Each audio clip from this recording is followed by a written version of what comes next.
Almost forgot to start the VOD. That would have been awkward. I do forget that sometimes. I always feel very bad when I do.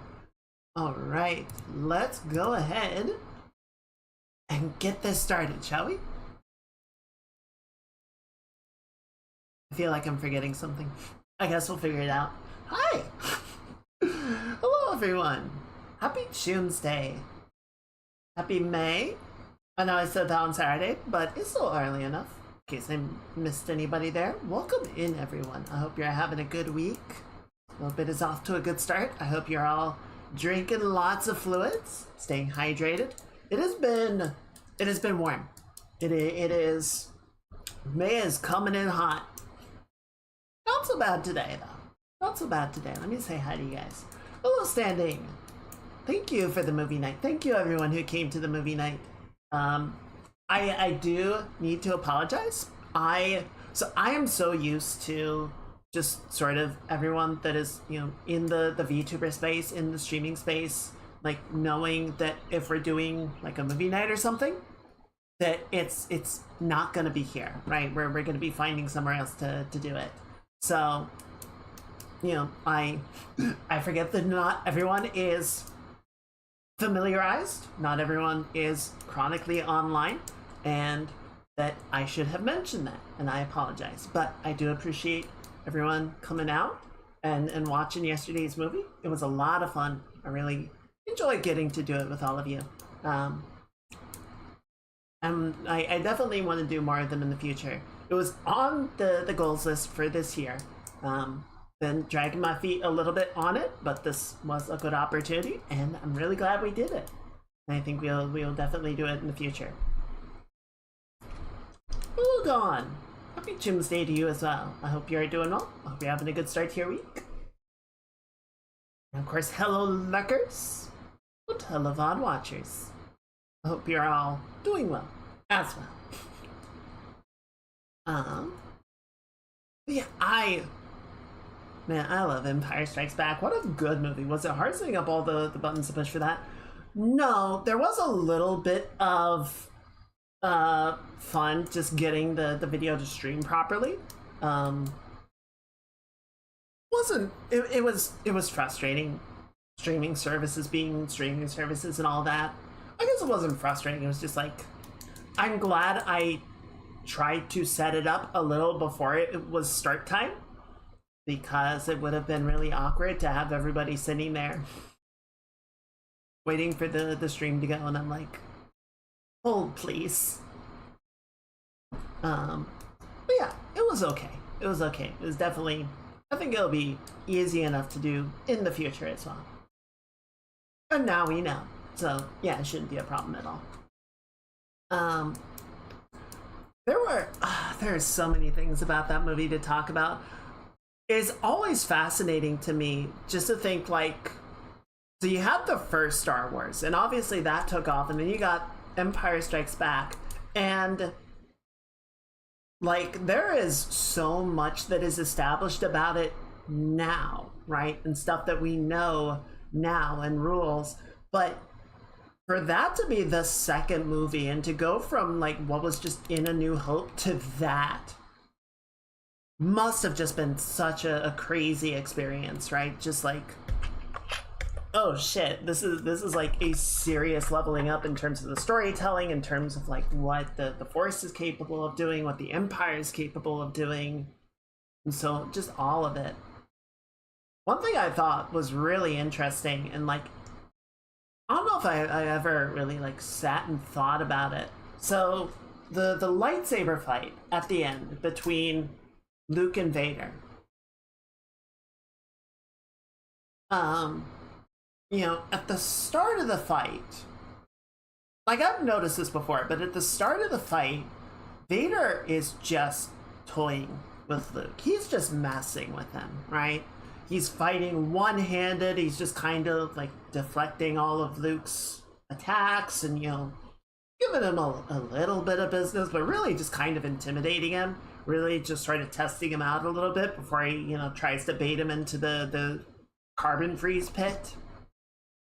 You can tell, like, he's really not, his heart isn't in it. you know, he has his ulterior motives, but he's clearly not like pushing that hard to really fight Luke. And then, you know, he gets Luke into the pit. Luke escapes. And after that is like the first part that Vader kind of sort of takes it seriously. Right? He starts actually trading a couple of blows. So then Luke knocks Vader down and goes after him.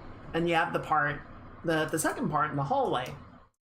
And that's where Vader starts to really take it seriously, right? He starts using the Force, he starts throwing stuff at Luke, he starts actually attacking him. Like, you can tell Vader is like, okay, you have enough going on, you have enough capability that I need to actually, like, show up for this.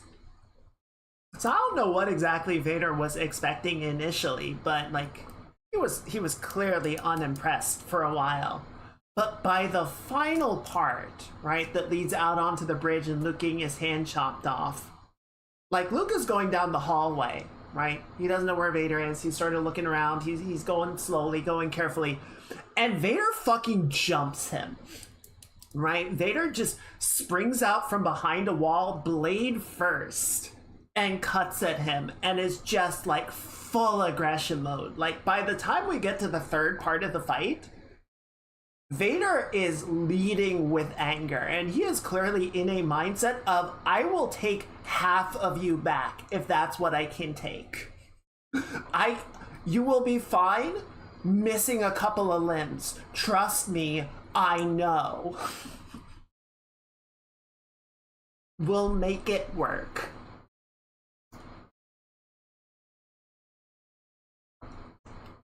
You know, when he and Lando are talking about using the carbon chamber, you know, he's saying, I don't want the Emperor's prize damaged. And by that final sequence, is like, no, I'll damage you. I will fuck you up if I have to, but you are coming with me. This is not up for discussion, son.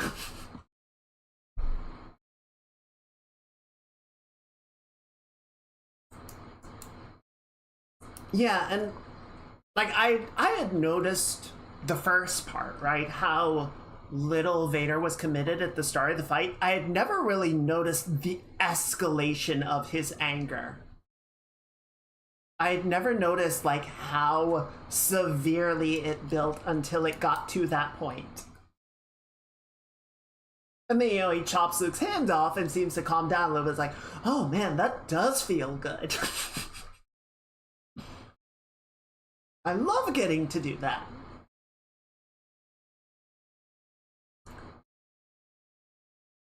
So I love that. That part in particular really stood out to me. The other thing that I kind of noticed, again, like, it is a difference of having almost 50 years of stuff be made and written about Star Wars, as opposed to it, quote, just, you know, big air quotes, just being the second movie, right? All of this context of everything that has come before, where these characters have been, the things that have, you know, led them and motivated them and informed who they are in these moments, feels so much bigger and more real, more realized. One of the things that always was kind of weird to me, and it felt like, you know, a just kind of arbitrary thing, is, you know, all of the years, you know, the dates are established is before the Battle of Yavin, BBY, and after the Battle of Yavin, ABY. I always felt like that was kind of a weird fan contrivance of, like, well, the Battle of Yavin was where the series started, so we just pick that as an establishing point, which is fine. I mean, the Common Era is based on the birth of one dude, so sure, why not? But I feel like with everything that has been done since then, you know, especially stuff like Rogue One and Andor. But you know, just the prequel trilogies through the main trilogy. It feels like the establishment of the Empire and the construction of the Death Star is such a like culminating point that yeah, it is kind of a hinge. It is kind of a balancing point that there is like the era that was before this moment and the era that is after it. So I don't know. I am more okay with that process or that, you know, time distinguishment than I was before. And I love Star Wars. And I posted the artwork. It kind of popped off, so I was really happy to see that.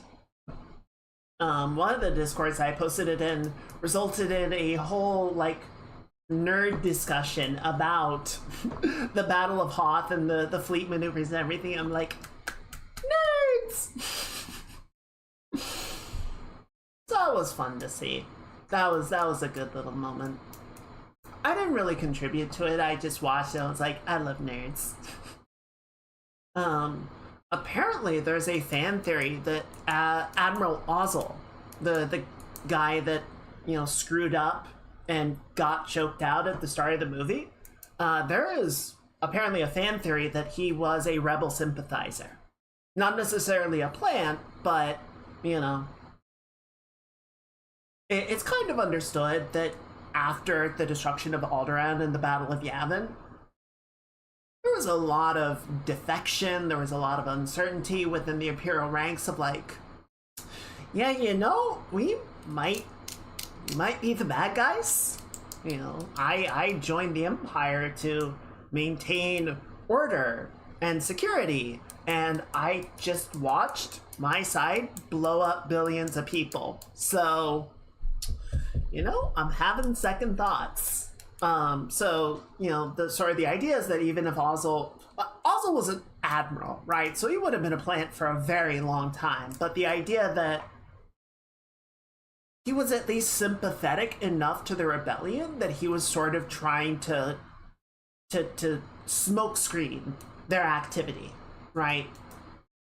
Because there's also the part where the probe droid, you know, sends back the thing, and he's just like completely disinterested. You know, the Vader looks at it, sees the power generator, and says, you know, that is definitely the rebel base, and he tries to deflect it, right? He's like, it could be anything, you know, there's so many uncharted settlements, it could be smugglers, we don't know, and Vader's like, no, go. And then Ozzel fucking bungles it, right? And like that could have been him saying, well, I'm not gonna be able to stop this, but I can give them a chance. Right? If we jump in too close, it'll give them forewarning. So, I don't know. I think it's an interesting fan theory. I think it's a fun one. Howdy, Mage. Happy Choomsday. I hope you're doing well. Hope your week is off to a good start. Hope it's not too hot where you are. So yeah, that was a fun one. One fun little thing. So I took a lot of liberties with the artwork. Obviously, you know, the inclusion of the Y-Wings based off of a cross-section of Echo Base that included some Y-Wings. I was like, fuck it, let's put some in because I want to. The whole sort of positioning of the second Star Destroyer, which makes sense. I think it would make sense in the long run. We just didn't see it in the movie. But one of the things that I noticed while we were watching Stormed earlier, we had that too. It was cloudy most of the day and it kept things nice and cool, which I appreciated because the last 2 days were warm. I won't call them hot, but they were warm. Hello, Sonic. Happy Choomsday. I hope you're doing well. Hope your week is going well. But yeah, what I noticed is the flight, the evacuation that we do see, right? The one transport with the 2 X-Wings. You know, they leave the planet, Star Destroyer is moving to intercept them, and the X-Wings have their S-foils closed the entire time, right? It's like, we are not fighting. We are not, like, we are going to provide cover for the transport, but we are not going to stop and fight, right? We are going in a straight line. The ion cannon is going to cover us, and we are leaving. I just thought that was a neat little detail of, like, if the X-Wings were there to fight, you would have been able to tell. And it was, like, clearly not the strategy. That was not the play. And I just think it's like, I don't know, that's wonderful little attention to detail that I think is one of the things that really makes stuff like Star Wars so much fun. Like, somebody thought about that. Someone thought, no, hang on. We gotta check this. We gotta make sure it makes sense. Twitch integration game, which one? So yeah, I don't know. This is a really fun movie. It's a good movie. I appreciate everyone, again, really, for coming out to it. I don't know. It's been an okay day. Actually, I don't know if it's been an okay day. I had pizza, so that made it better. But it was just it's one of those frustrating days at work where it's just like trying to get stuff done and keep getting, you know, little feedback, end up taking the entire day to land this minor task. And it's like, you realize we have other things that we need to do, right? We can't sit here on this forever. But I don't know. I feel like sometimes they forget that. Whatever. It's done now. And then the less painful part of it is I had to get some dental work done.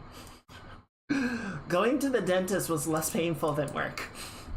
Unfortunately, it did kind of leave me, once the numbing stuff started to wear off, I had to lay down for a little bit because it was like, yeah, I cannot think and focus on work right now. This is not going well.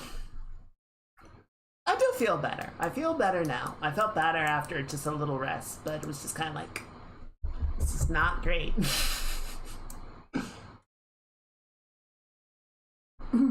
Lakeside Bar, charming game. This is on your screen. Play for customers to get comfortable and wind after a few tasty drinks and some. All right, interesting.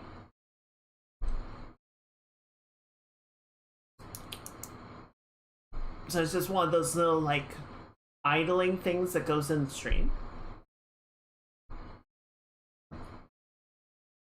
But yeah, I don't know. Plan for today is we're gonna work on some new art. It's a little late, I guess, but you know, we've had a busy art schedule, so we're just getting around to it now. I think it'll be a fun little piece to, especially after the Star Wars one was pretty complicated. Okay, gotcha. Star Wars one was pretty complicated, so I think this will be a good little sort of wind down piece to sort of mellow out for a little bit. Should only take a couple of streams to finish, but I think it'll be fun. Anything else going on this week? What is this week? Nothing super crazy to my knowledge. Hopefully pretty chill, but you never know. Alright, let me pour some tea, and then we can jump in and get started on some artwork.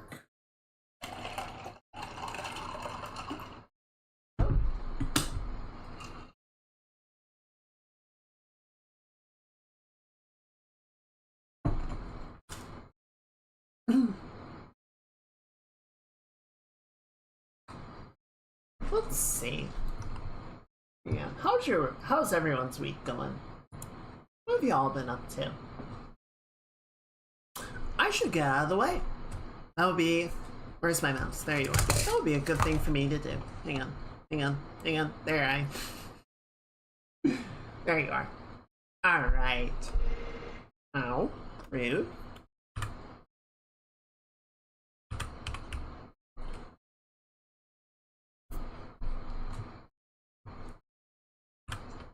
So let's figure out what this is actually gonna look like. I have a rough idea, but you know, it's one of those things where the specifics still need to be ironed out.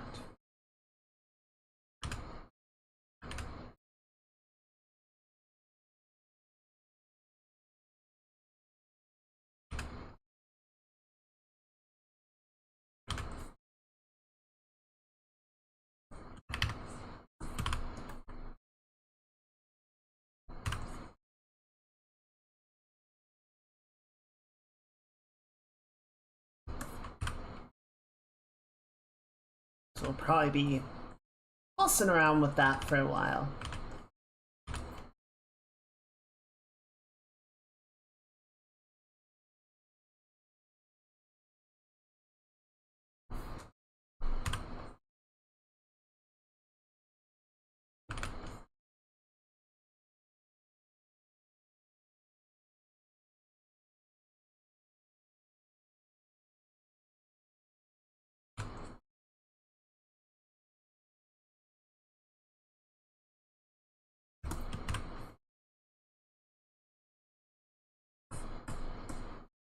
Okay, let's just.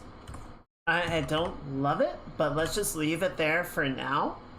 And we'll kind of figure out what I want to do as we go. I did get a little bit more drawing done on the model. I think it's progressing pretty well. I just haven't had a ton of time to work on it.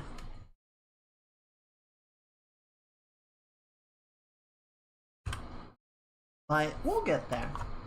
We shall get there.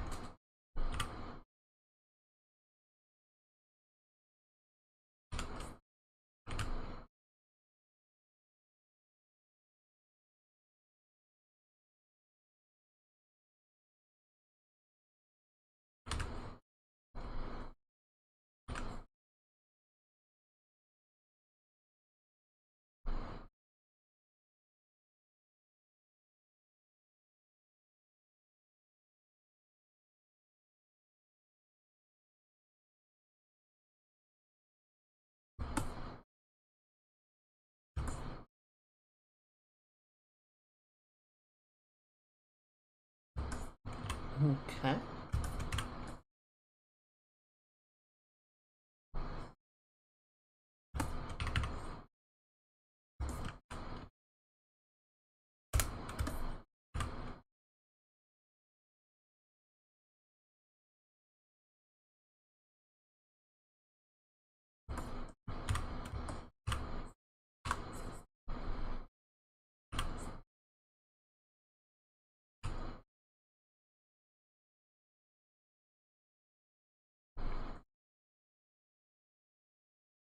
I'm realizing this kind of looks like Pragmata artwork, but it's not.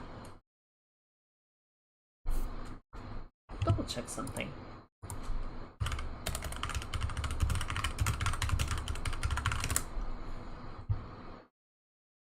Okay, yeah.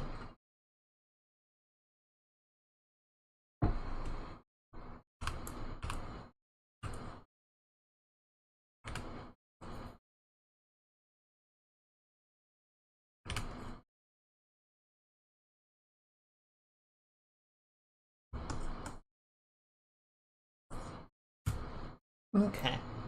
That's kind of a first pass at it. Let's try again.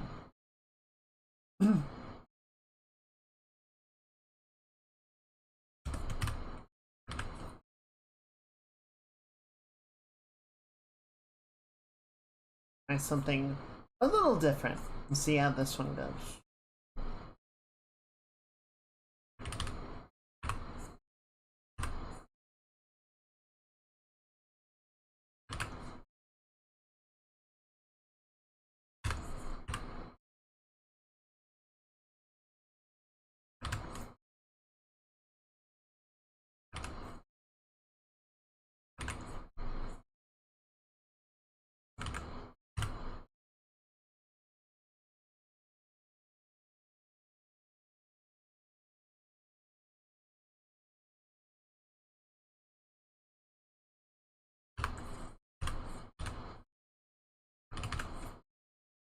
Let's not worry too much about the specifics of the anatomy just yet.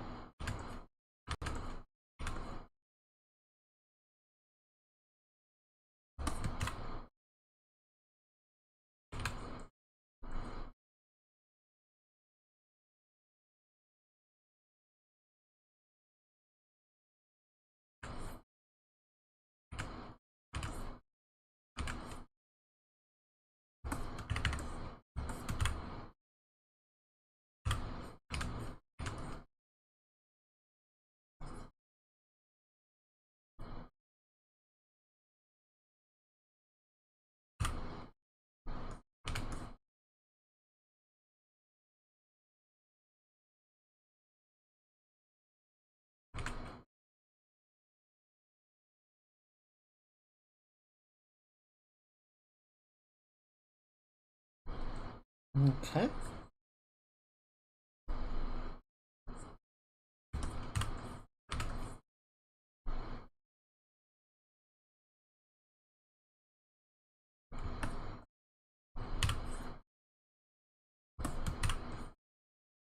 I like this a little bit more.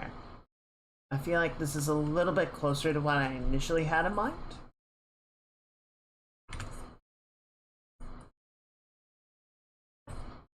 I'm not quite happy with like the fully tucked up legs here, so we might mess with that a little bit. But I think the sort of general position of it is a little bit better. So let's take this one. I'm just gonna dupe it off. We're gonna do a couple of things here. I think we're going to. So what I think I don't like about it at the moment: one, the legs are kind of funky. I definitely want to redo that. Two, everything is kind of just like stacked on top of each other like a totem pole, which is a little weird looking. So I think what we're gonna do is sort of angle our bottom character to be a little bit more forward.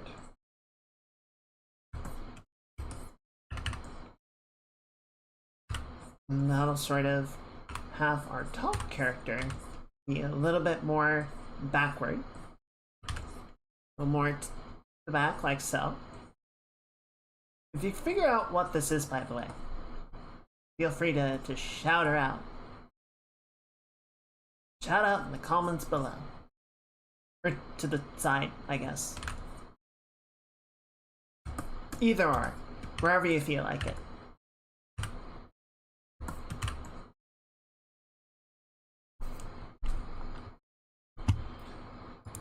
Gonna double check referencing really quickly.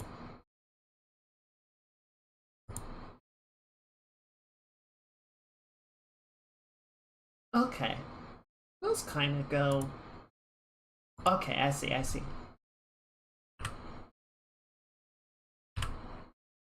So yeah, we'll go like that, that, and then you're going like that, and then this one, I think we'll have more sort of like down. So, back.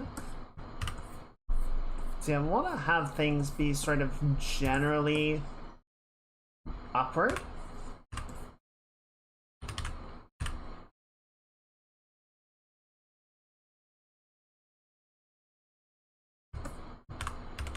So I don't want to create too much of like a downward angle to things.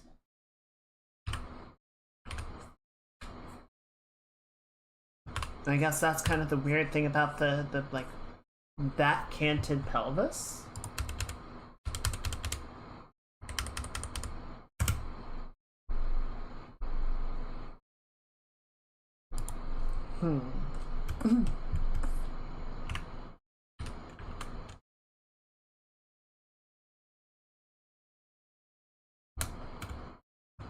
Yeah, I think just rotating back a little bit helps as well.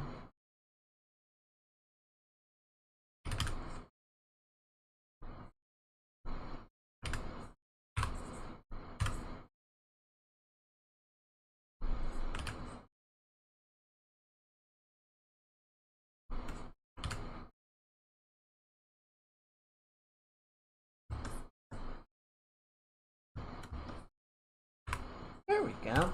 Yeah, that actually helps a lot, I think. I think we can even sort of level out the head again.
Okay, that's pretty good.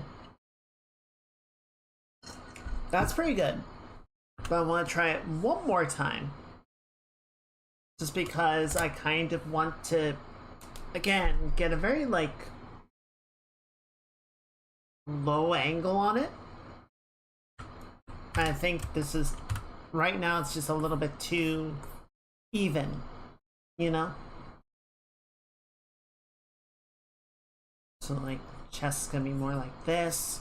Looks like this. So then this leg is gonna be more sort of towards the camera, right? The foreshortening is gonna be very extreme on it, like that. And then this is gonna be more like so. Yeah, there we go. That feels pretty good. I like that.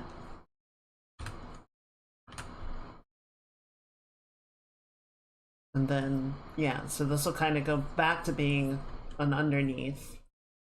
Got the elevated shoulders like that. Arms are so going up like this. And then our character on the top is just going to be sort of receding up like that. Legs are going to be sort of tucked like so. Got the back end like that. We got the legs like that. Good.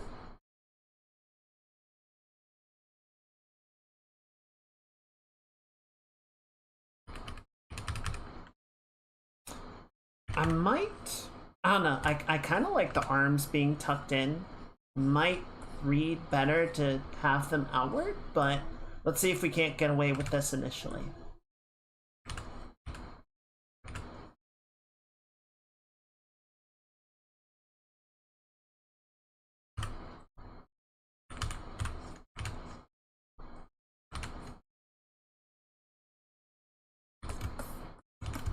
Okay, I do have a little bit more canvas space up here to play with.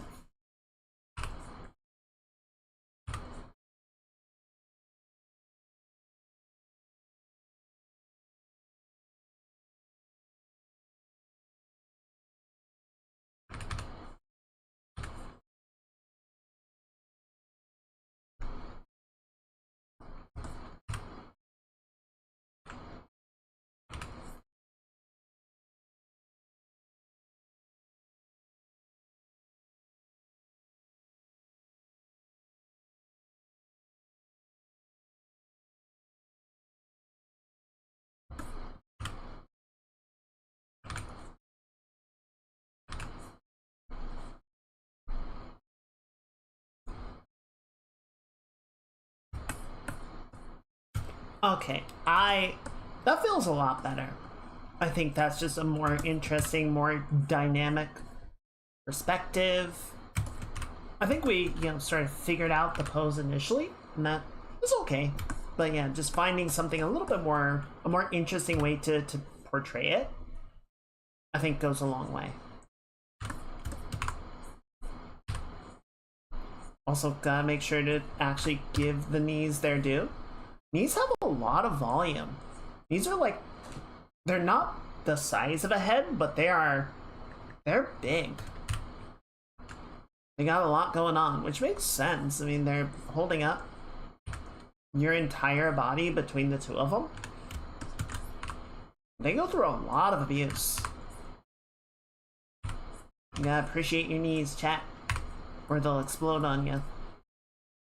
It's a messy process, that. Last thing you want is exploding knees. Okay, I'm gonna bring this foot down a little bit, just because having it be like perfectly level makes it look like they're on the ground, and sort of by a similar token, I want to bring this leg lower.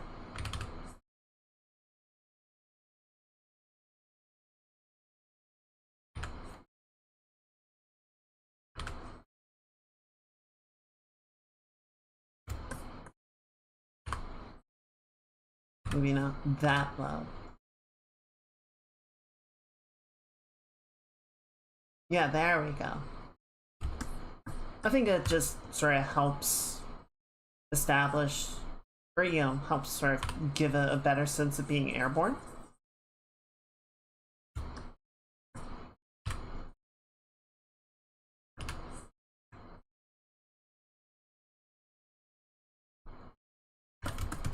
Whereas if they're,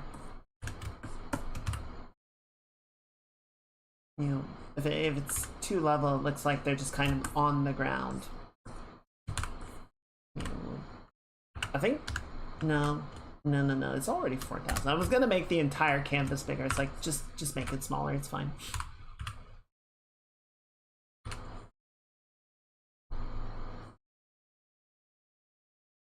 There we go. All right, cool.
Alrighty.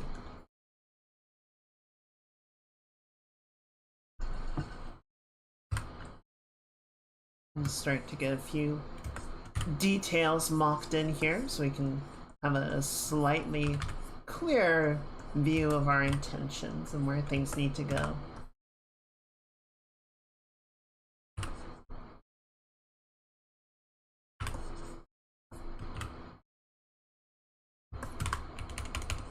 I will go ahead and say there is a lot of ornamentation that I will not be doing because it's just so much to draw.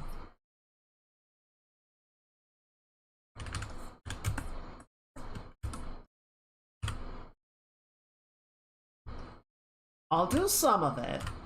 I'll do the bigger ones. I'll do the more important ones, but I'm not gonna do all of it because meh.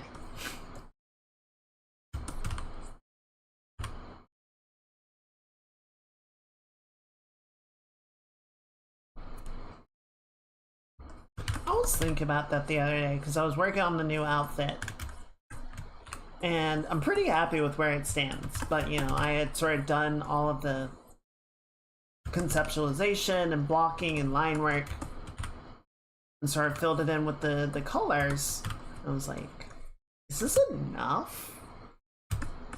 I feel like it needs to be more. I feel like I need to add interest or flair or something to really sort of make it more something, more exciting.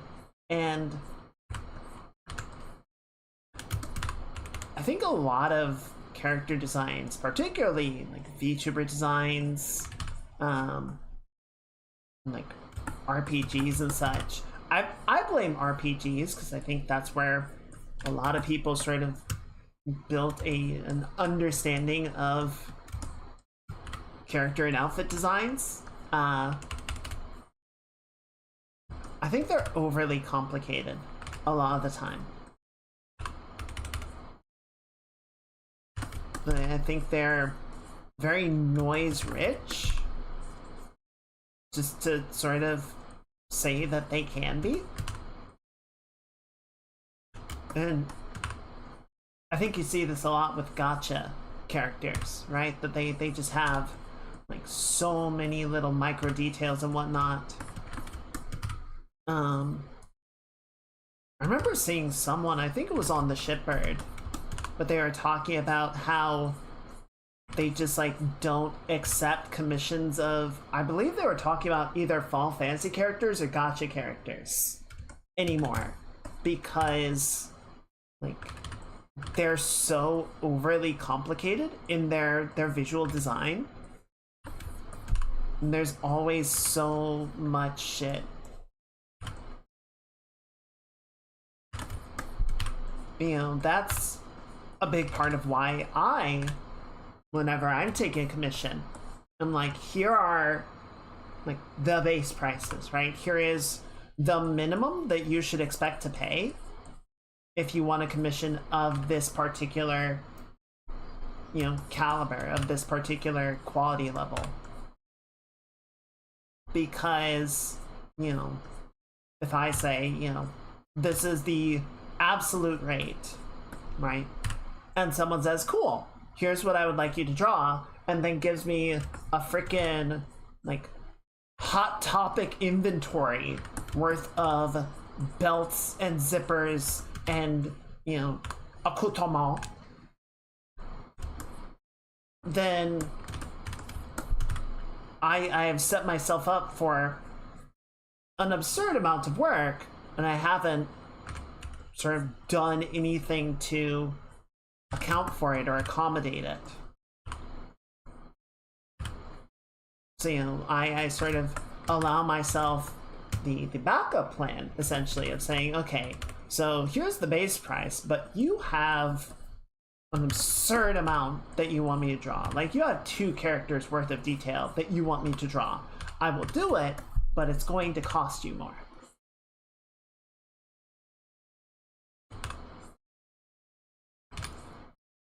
Right? And it's not something I would like use to try and get more money out of people. It's a defense mechanism. It's self-preservation.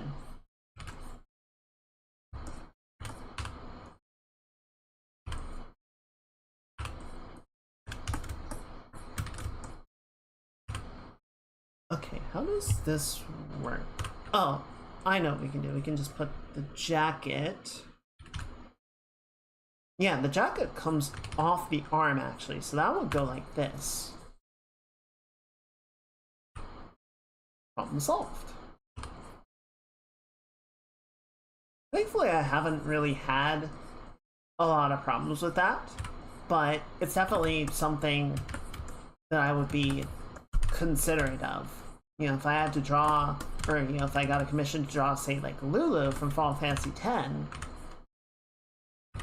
with all of her, you know, straps and shit, like, she has an entire inner dress made of belts for some reason. Final Fantasy X is wild. But, you know, if I were to do that, I would definitely like look at, okay, what is a way that, 1, it would probably cost more. 2, what are ways that I can approach it that would not require me to render every single belt, right?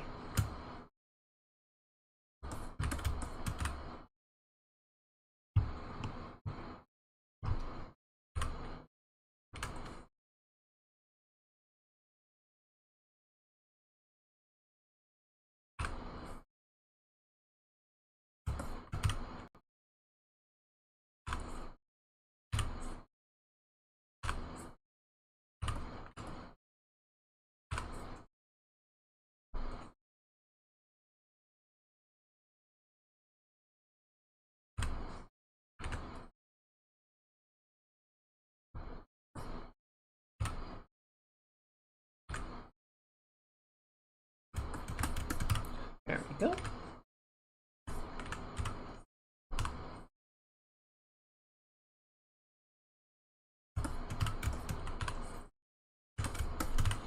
Yeah, I don't think we're gonna get the collar of the shirt just because the angle is such that it would be sort of over the horizon of the collarbone. We'll have the inside of the arm, we'll have the deltoids, right, forming the outside, and then the tricep.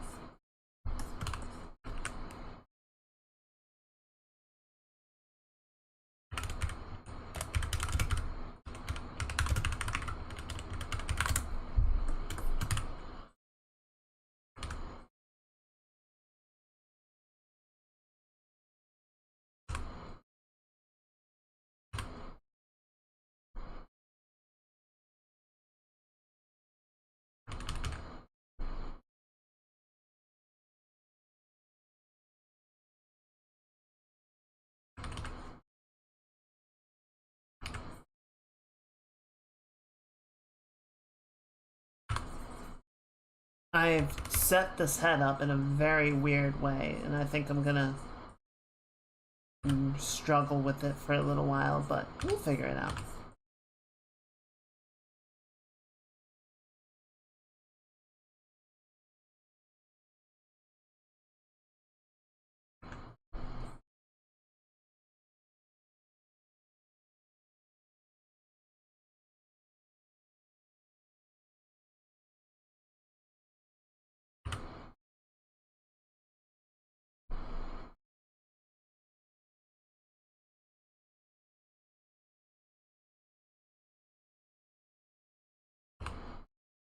Actually, yeah, let's move the jawline down farther because we want to have the mouth open.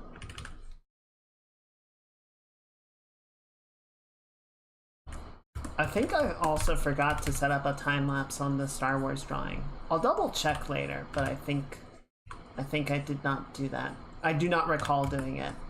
So that particular tidbit might be gone, unfortunately. I've been forgetting to post those anyway. I'm falling behind on posting stuff. As usual. None of you are surprised by this, I'm sure.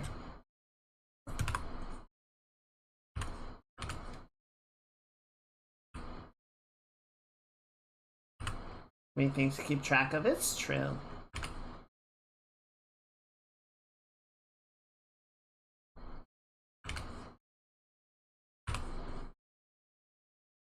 It's true. It's not an excuse, but it's true.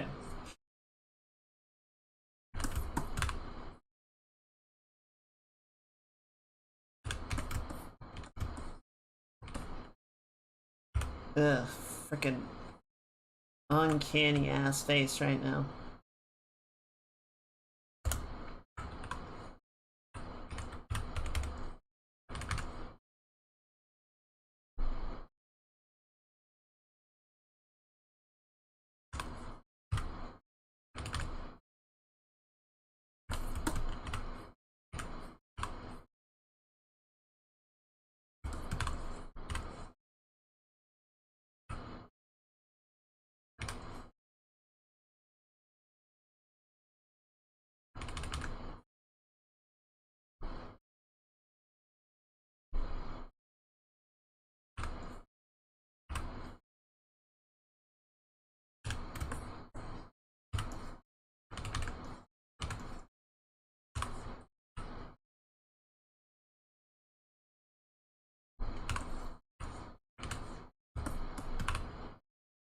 Whatever. It's just a sketch. We'll sort that out as we go. What I really need to do, so two things I need to do. One, I think I need to move the head back. Maybe rotate it a little bit more like that, just so that it sits better on the neck. I think that's part of what's giving it a really weird off feeling, is it's just kind of like it feels like an automaton that is broken. Is just kind of, the head is just kind of like teetering off to the side.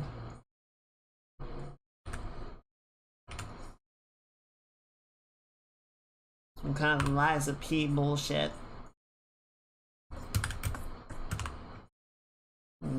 Bendy clockwork horror or something.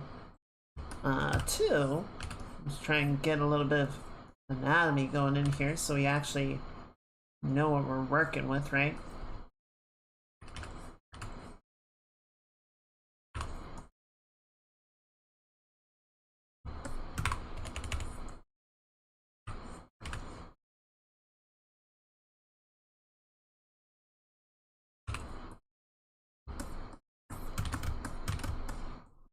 It's all going to be covered, right? But you gotta have, if you don't have a logical body underneath, then the clothing isn't gonna look very good either. It's gonna look funky and off. Weird.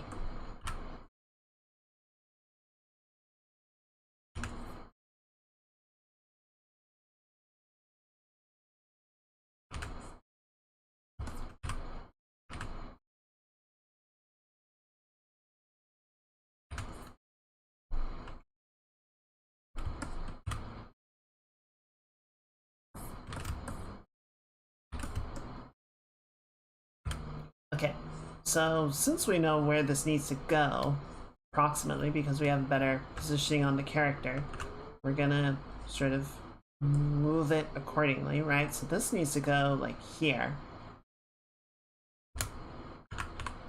And then that is actually gonna make this a little bit easier because we don't need to move the shoulder to as extreme of a position. Right, so the elbow is gonna come out like that.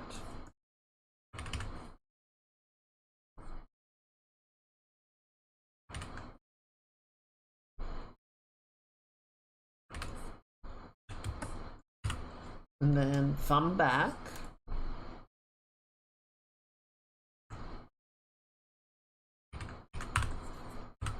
Down a little bit more. And so I have the heel of the palm. There we go. That's right. We're trying a little bit underneath support. The hands started going around like that.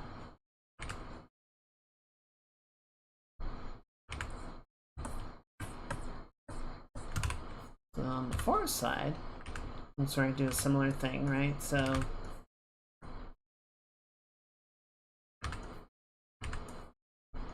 it's a little bit too high up. There we go.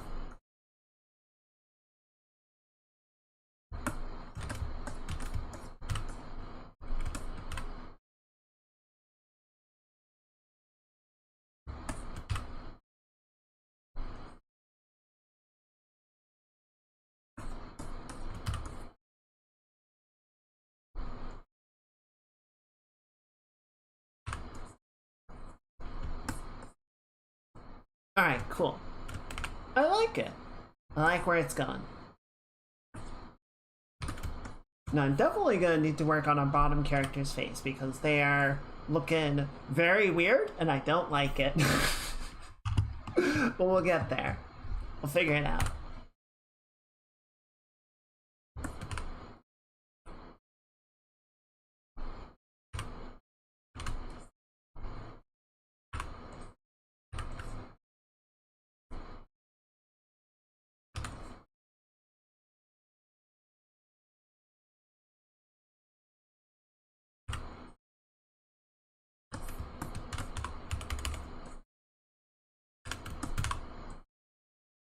I might also simplify them a little bit just to bring the visual direction of the characters a little more in line.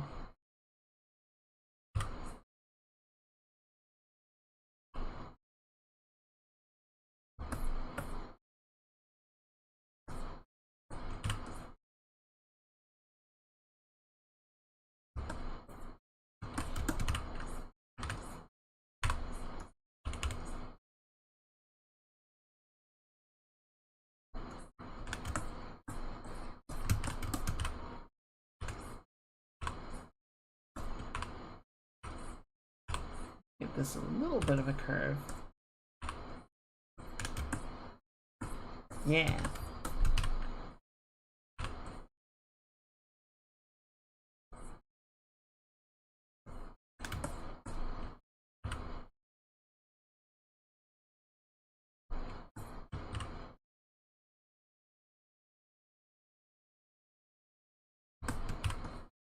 I think I linked it on Discord, but I saw today Midnight released a new song that they had made. So it was a music video made by Knights of the Light Table. And they made it for Avantis's new tabletop that they've been working on. Sort of like a bebop, sci-fi, fantasy sort of situation. Sort of like 80s pop sci-fi, I guess. Very neon galaxy type of vibe. Seems interesting. I mentioned it to my brother because he's really into TTRPGs. Something to keep an eye on.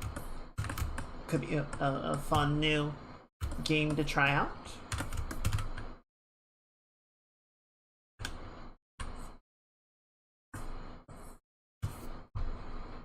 Alright, that looks pretty good.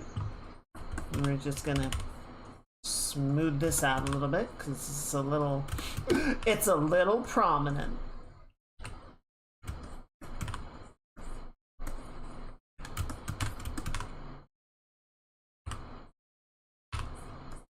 Nerfs incoming.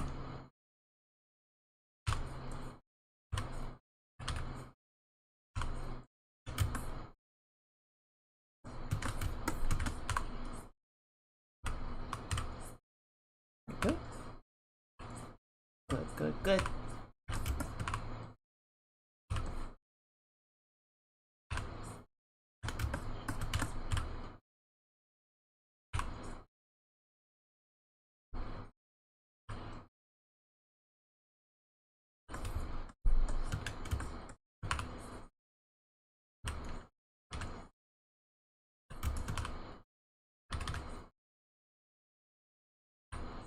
Got the quads, and then my knee sort of underneath that, right? And then that sort of forms the majority of what we see. So this foot is too big, because this foot needs to be substantially foreshortened, and that's going to recede it into the background.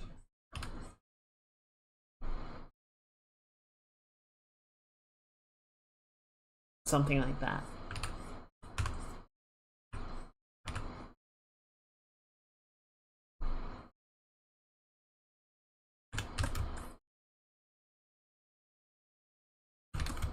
Good. Yeah, I think that's working.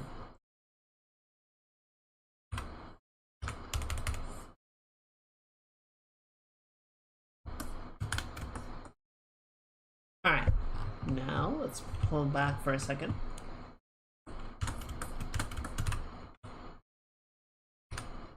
So what are we working with here? Not a lot super prominent anyway.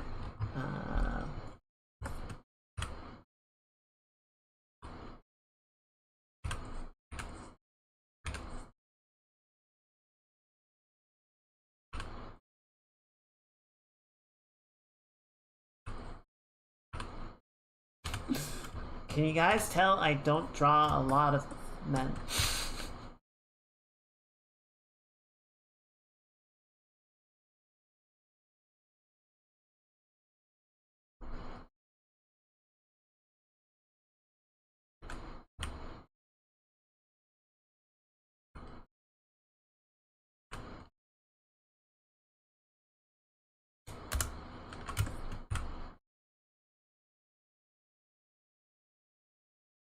Okay.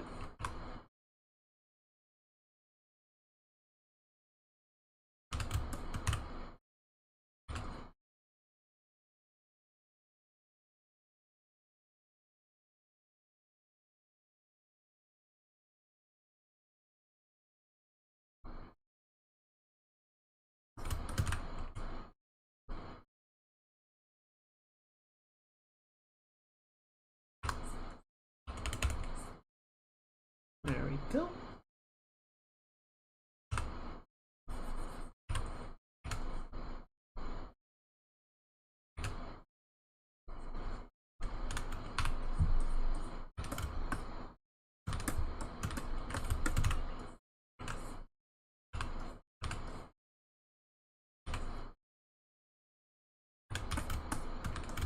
That looks a bit better.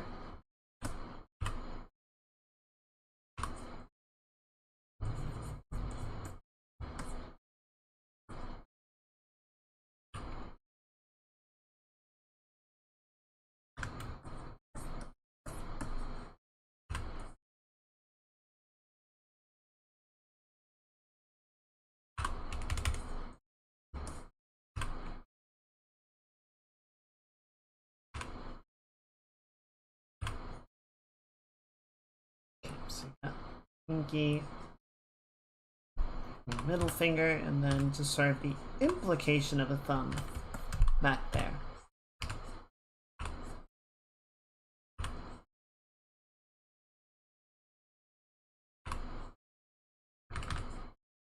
Got middle knuckle, middle finger can kind of go like that.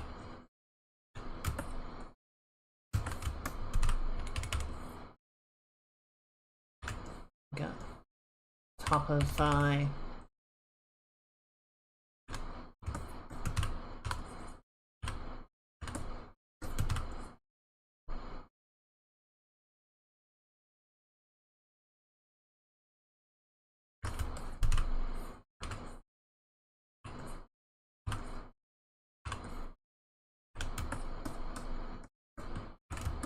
Okay, so yeah, this is working fine. But I'm gonna take all this just because as we refine the anatomy, right, we need to sort of reposition stuff to make a bit more sense.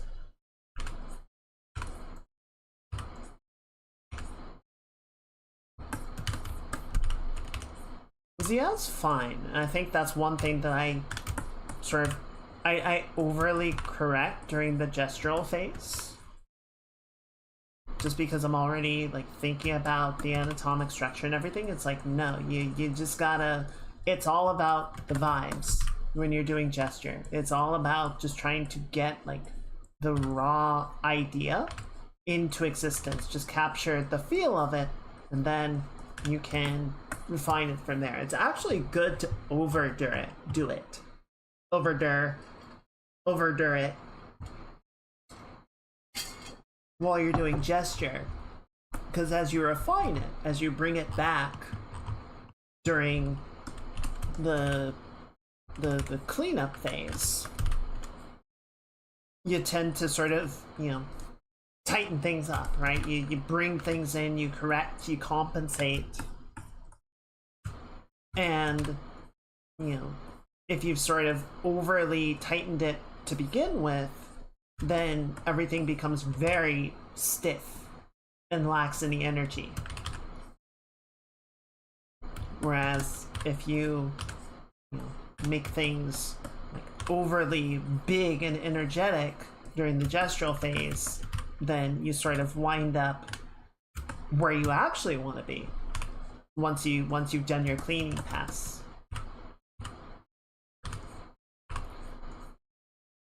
I liken it to a manifesto, right? Manifesto, you tend to sort of overshoot and demand, you know, the sun, the moon, and the stars, because the realistic expectation is once you know, sort of negotiate and compromise, you get a lot of what you actually wanted. You land where you wanted, but you need to overshoot because otherwise you'll fall short.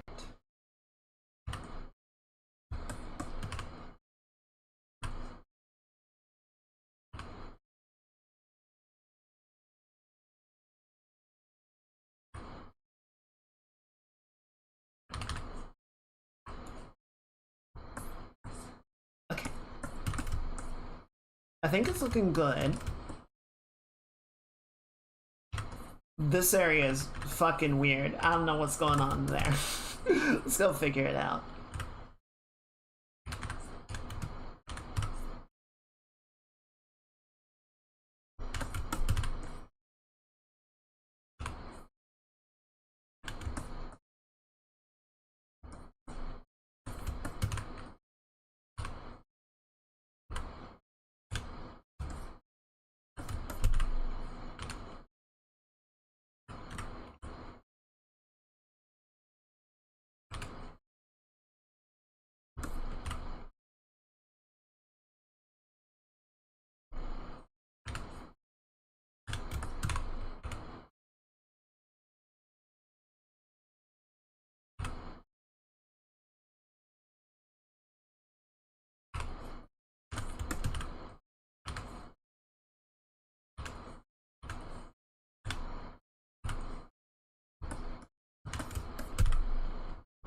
There we go. Did I plug my phone in? Yes.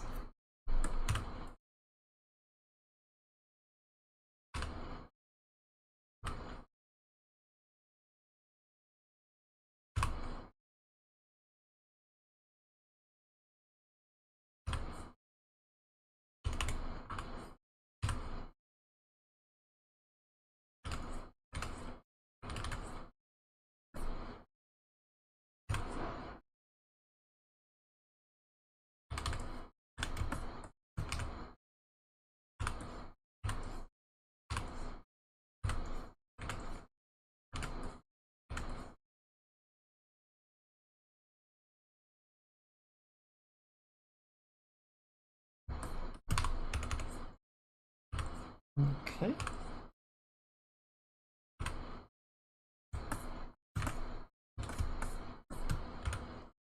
think we're just gonna let's nudge actually the entire face up. I think it's looking a little low. Yeah, that's a bit better. We can just sort of bring the jawline up to balance it out. Good.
Just tighten the shapes up a little bit in here.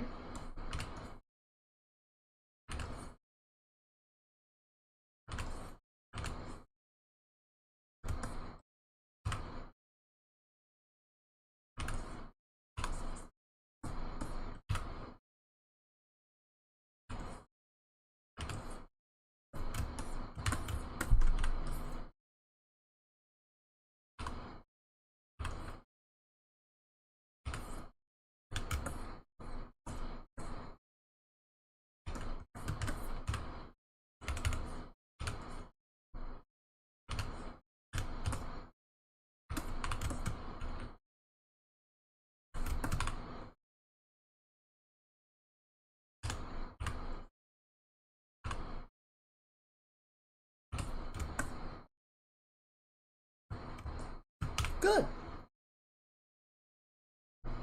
I think this is coming along really nicely. I'm digging it. Alright. Next. Bring the bit of the jacket. You can see right here. And then got a okay, how does this differentiate? Okay, so the I'm glad I have the full-size model and the chibi model to sort of reference off of because they're doing many of the same things. But it's kind of helpful just to sort of see like where they agree to disagree.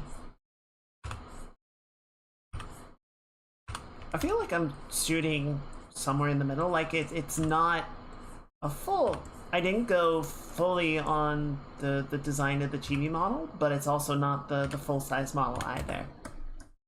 It's somewhere in the middle.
Okay, and then what's the shoe situation? Alright, platform sandals. Sure. Why not? I think we'll also sort of keep this simple. You can see more of the platform, less of the actual foot.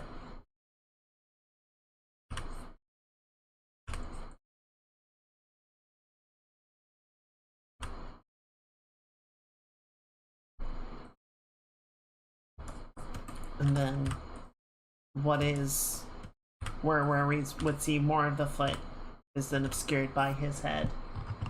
So we don't have to worry about it, because I don't want to worry about it. So I'm not going to worry about it.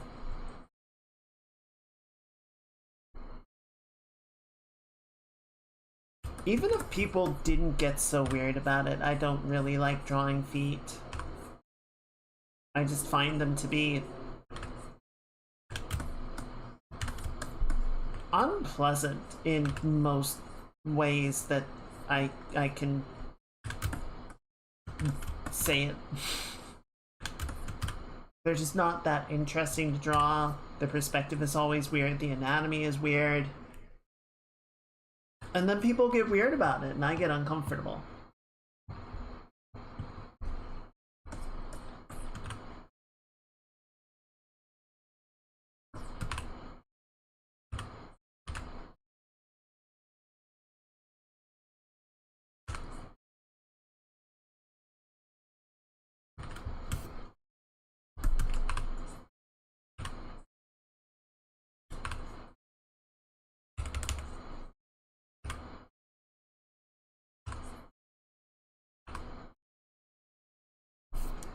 We'll check this. Okay, yeah. So we're gonna have hair kind of coming out this way. Not quite so much on the side here. There's a few things people don't get worried about. That's unfortunately very true.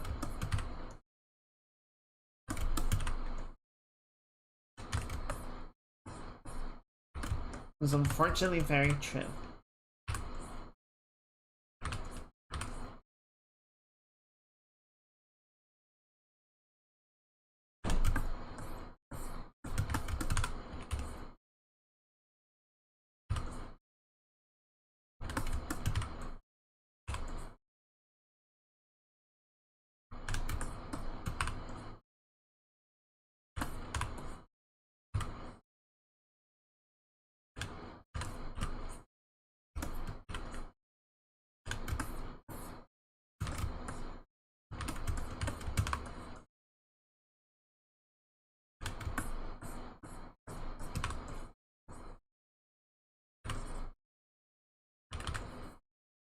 Good. Bring the shirt in a little bit. Made the sleeves a touch too big. Yeah. Alright, that looks pretty good.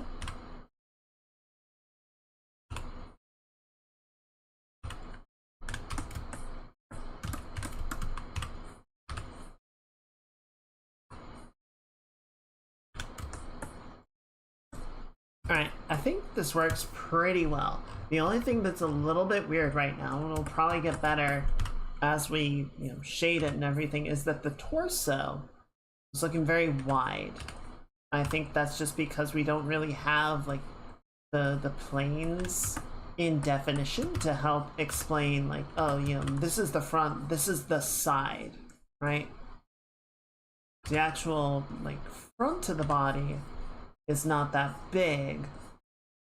It just kind of looks like it because there isn't anything to really sort of help set the front apart from the side of it, I think it's okay. Let's flip it around and see how it feels. Yeah, pretty good. Pretty good.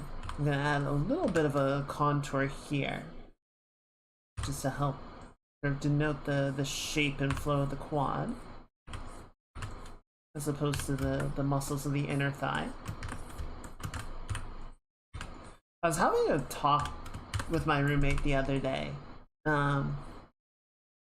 Something they brought up of, I'm trying to remember exactly how they put it, but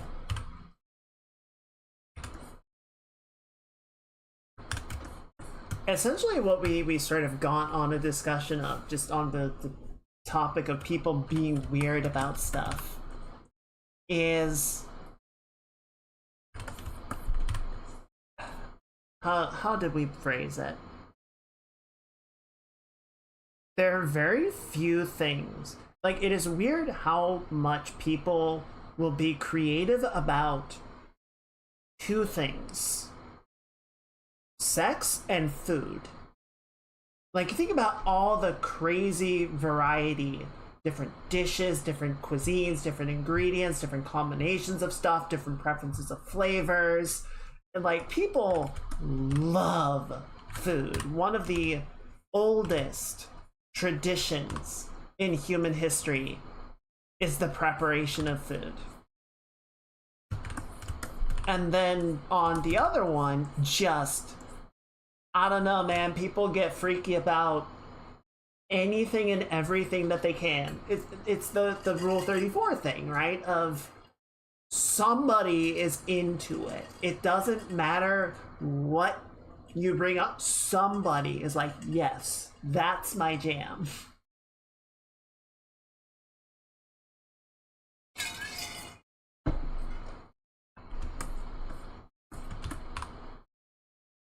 And when you think about this, is like, what? Like, is there anything else that is like so universal in that? And the only thing we could come up with is music. Not even art in general, right? Because different people are into different forms of art, you know, and depending on the time period and the culture, you have different like modes of art that take precedence, or you know, or sort of the dominance of the scene. But like, music throughout all of it, yes, the genres change, the instruments change, but you could find a 3,000-year-old song and be like, yo, this beat is sick. This jam rules. Because there's something about music that is just like almost universal. Almost, not everyone, right? Some people just aren't really into music that much, and that's okay. But like, as a general rule, it's like food, sex, and music are the top three that people will just like, yes.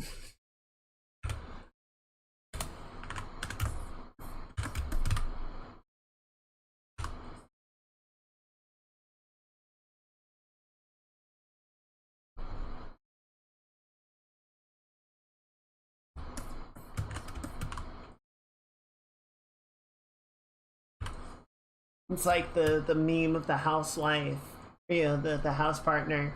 It's like, welcome home, darling. Would you like a bath, dinner, or me? And the animal brain just goes, food, food, food, hungry, food.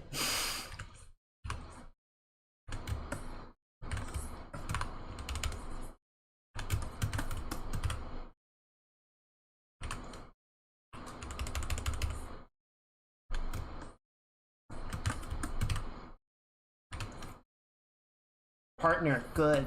Food, better.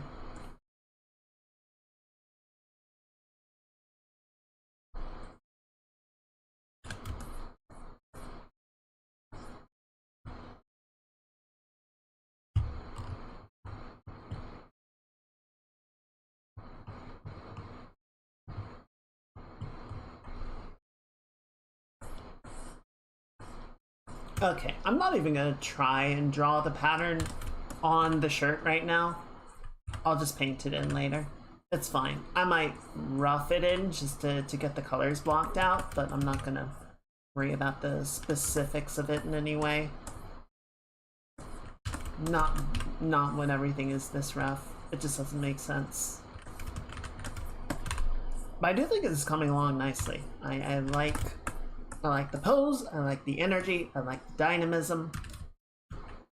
I think it's working. So let's see if we can't clean up a couple more things in here.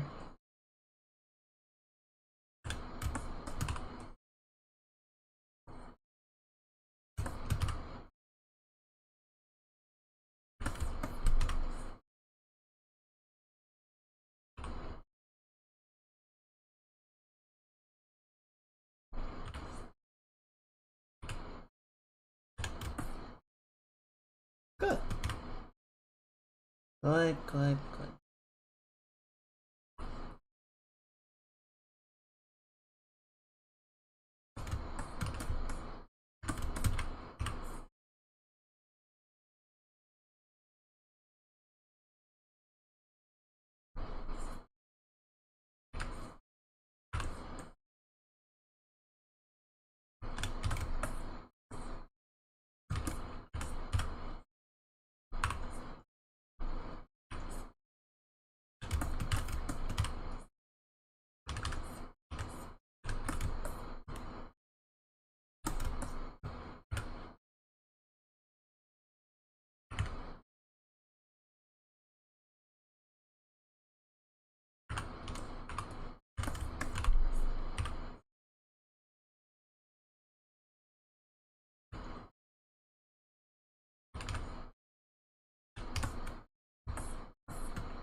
Okay, that's pretty good. I think what's a little uncanny is that the eyes are not following the curve of the head.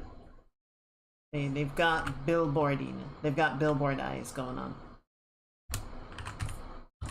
Right? So, the compared to some animals, humans have a pretty front-facing eye setup. Not as much as some primates do, but you still need to sort of take into account that, like, the head is not, you know, a flat square across. You know, it comes up and it comes back. And you have the bridge of the nose, the plane of the nose, sort of prominent out in front of that. To different degrees, you know, depending on the individual. But the plane of the eye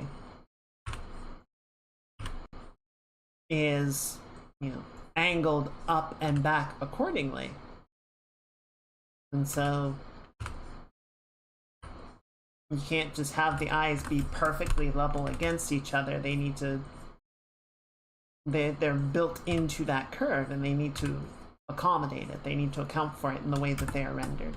So I think I messed that up a little bit, and I need to take it into consideration a little better than I have.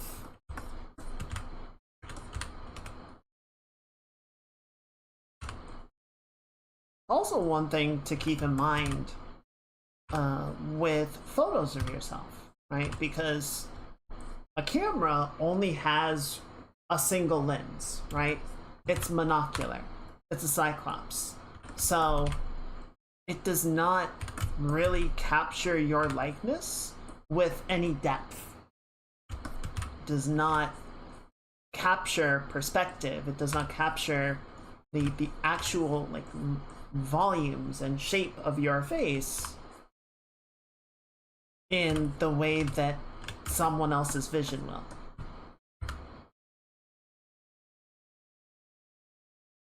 So it's just something to consider if you ever look at a photo of yourself and being like, you don't feel good about it. It's like, well, that's not necessarily how you look. You look better than that.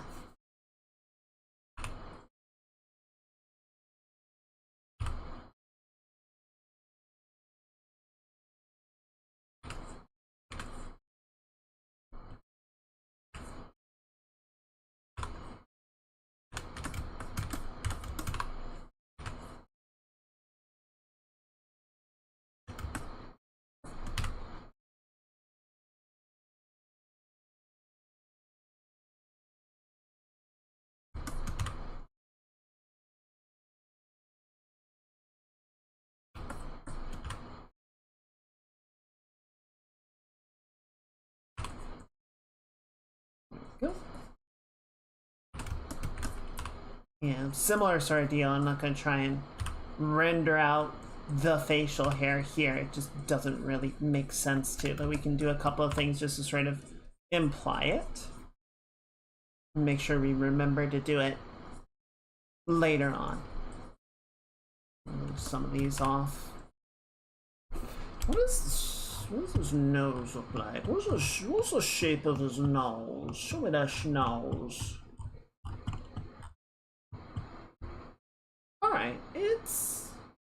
Oh wait, actually, I know where I can find it. There we go. Okay, pretty level. Not really bent outward or inward, just a pretty steady, strong angle down like that with a little bit of a downturn in the bowl. And we're good. Like I said, I'll probably try and simplify it a little bit just because, you know, the other character is so cartoony. I don't want them to be too distinct from each other. I want them to feel like they fit together well.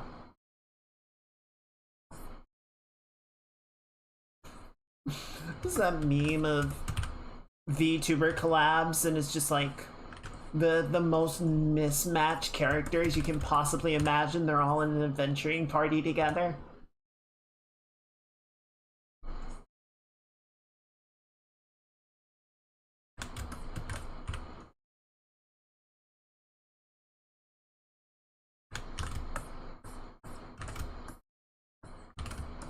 Alright, and now for my next trick. I think I made the face a little too small relative to the size of the head, so we're gonna do something like that.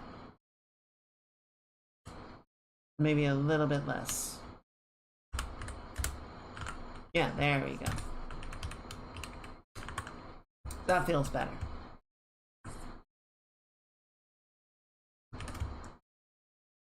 Okay. And then on this sleeve, because I want this arm, I don't think the arm's gonna be like coming towards the camera per se, but we can still have it be more level with the camera, you know?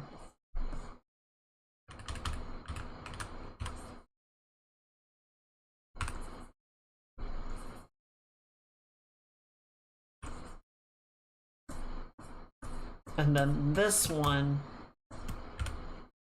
is too long because I do want it to be more camera angled, right? We're gonna pull like that and then just sort of thicken it back up.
Good.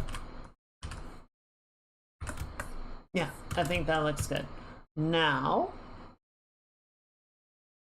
to make the head in general a little bit smaller, because I think sizing the face up was the right call,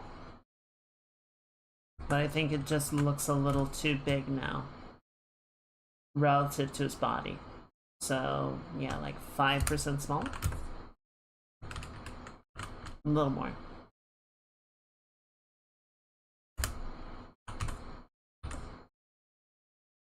Yeah. Yeah, I think that's okay. Maybe a little bit bigger than that.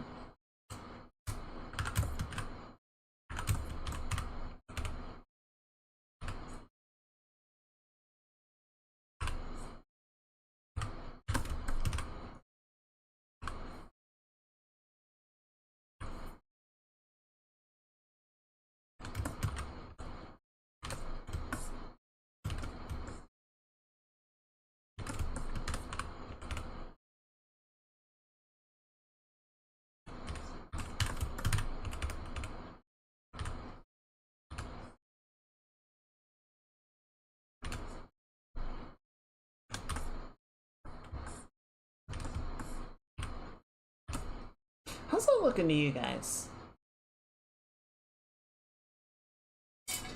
I think it's getting there. I'm not happy with it yet.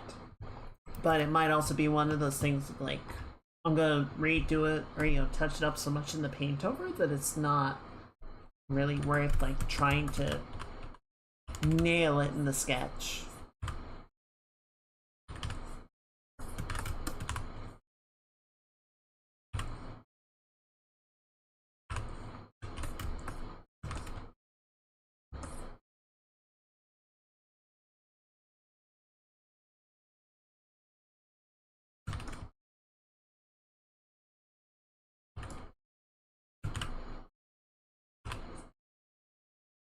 I'm glad the expression's working.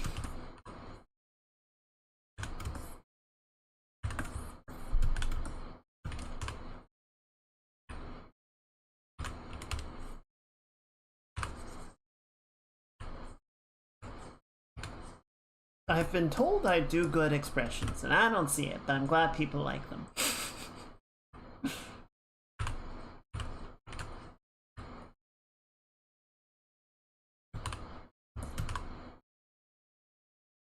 I'm glad it works. This is one of the other things that, like, the nose has so many planes that you really, like, without drawing them either through subtle lineage or, you know, with actual shading, it's really easy to get a nose that, like, looks weird because you're sort of trying to, like, size it based on a single plane of it.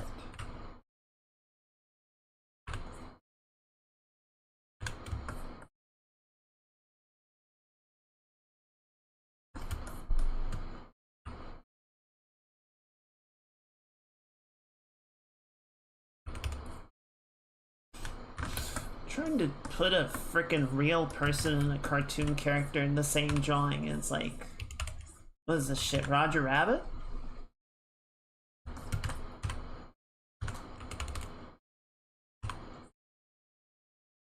That's what I was saying. I think I might need to simplify his look a little bit just to sort of make them fit together in a way that doesn't feel forced or uncanny, because otherwise I think it starts feeling really strange.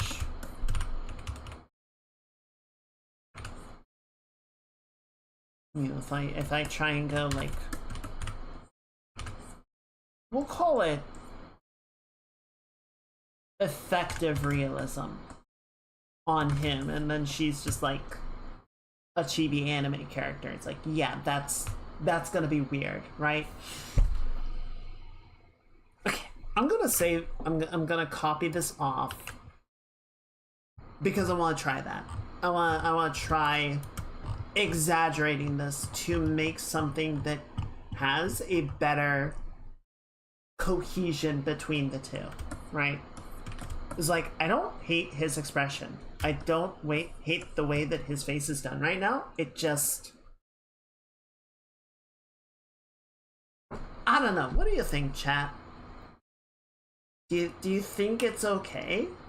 It might be one of those things that as I get in there when the paint over, it's like, no, let's continue to sort of push this in a slightly more cartoony direction. It might be fine for now. It might be okay to just leave it as is and see how we feel about it later.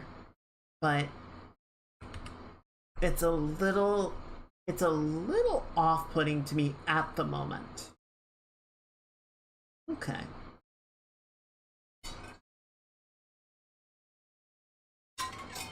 We can let it ride for now and see if we still feel that way in the future. As we start to, the lighting might help as well.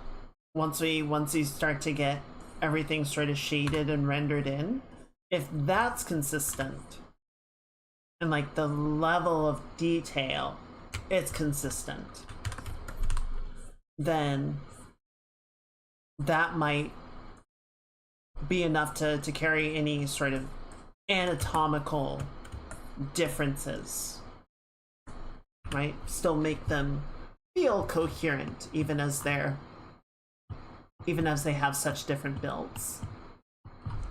We'll see. We'll keep an eye on it.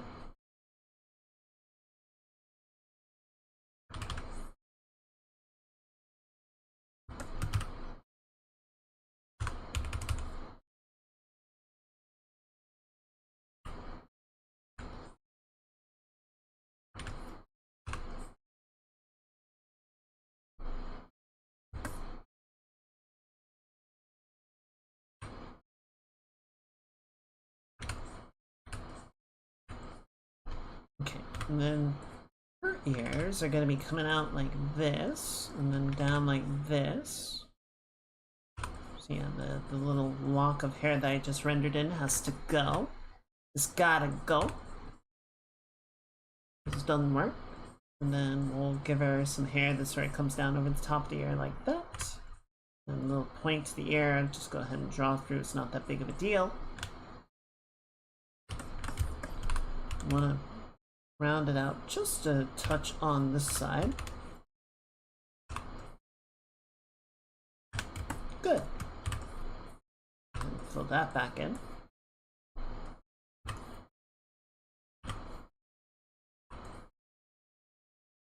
Good.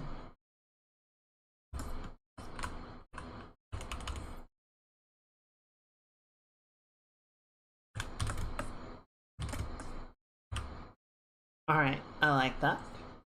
Yeah, I kind of lost the other bang on the other side of her head. Sharpen this up just a hair, just to make them agree a bit more.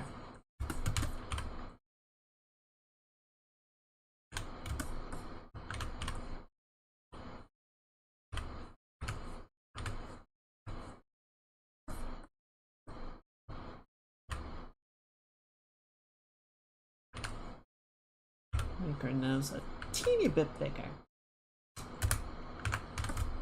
And then sort of the same thing as what we were talking about before.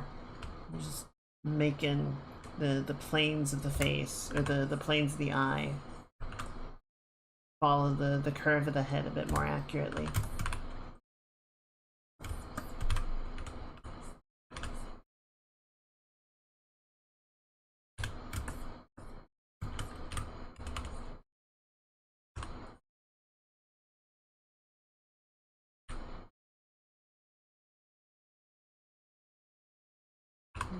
Bring a bit more shape to the jawline. There we go. And got the neck, or choker.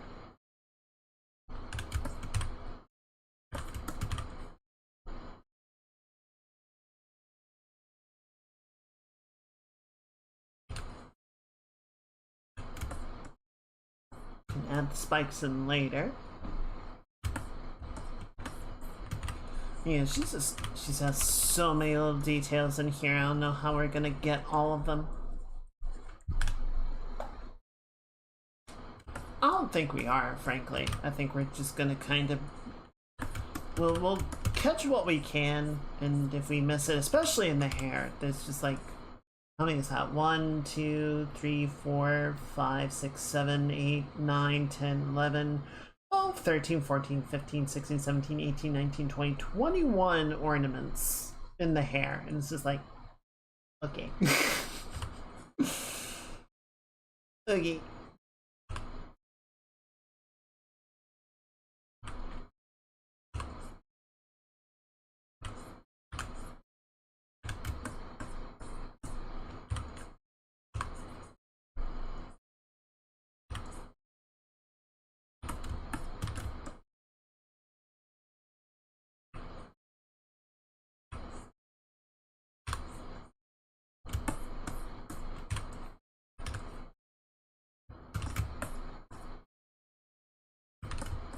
Okay, what are we missing? So we've got tops of the, or we've got the leg warmers. Those are looking okay. Got the Okay, and then yeah, the jacket sort of comes down like this and is gonna wrap underneath. So the jacket's gonna come real low and sort of swing underneath like that.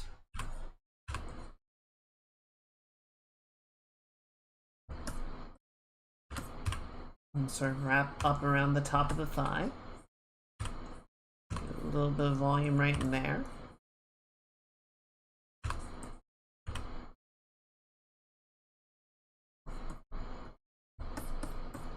And then yeah, we've got the wrap around the thigh like that. Has its own little spikes on it. Or no, that's the top of the stocking. So we'll move that down just a little bit. And then the strap on the thigh to go right here. Yeah, that'll do. That looks pretty good. Just differentiate them a little bit, right? We can sort of carve the line a little bit to give that bulge around the thigh, or around the strap. Same thing on the stockings.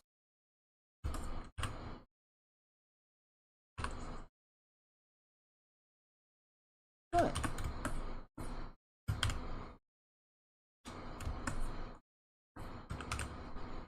Alright. I like it. I like it. And then we're gonna do that. We're gonna flip it back. We're gonna just clean up our line work a teeny bit, right? Get rid of some of these floaters that could get in the way.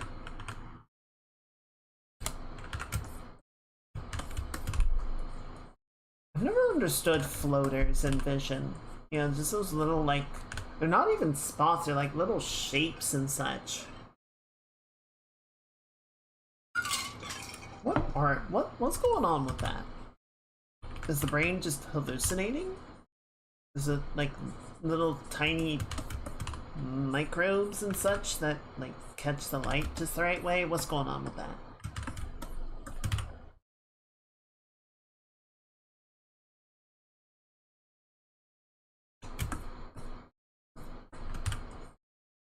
Okay, so yeah, we got that. We got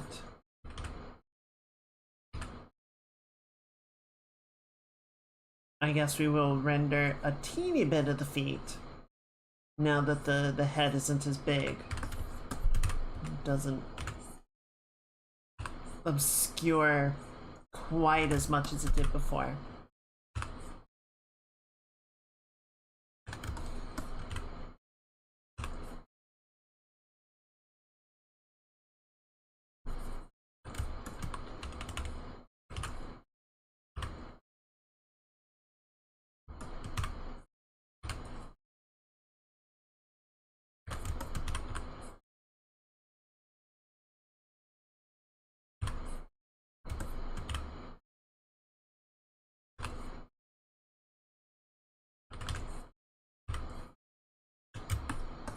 Good. I'm keeping the pectoral line in here just kind of for my own reference. Like again, to help, you know, denote this is the side of the torso versus the top. The front, rather.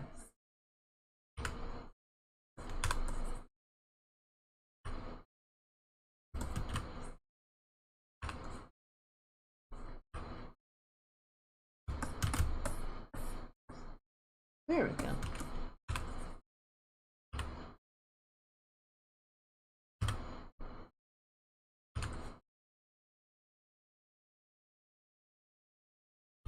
Good. Alright.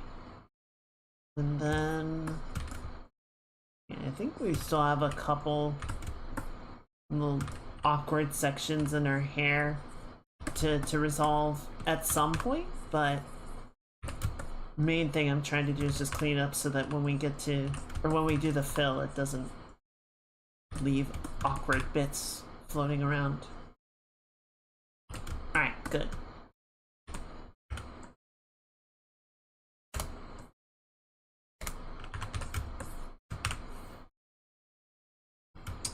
Alright, let's see what we can do with this. Boop. And then you, and you. And I think that's it.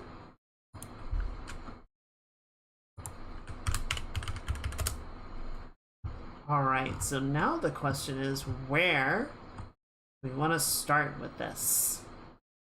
Well, if we're going just by like the most frequent color, I think it's gonna be his outfit. It's gonna be the sort of inky black.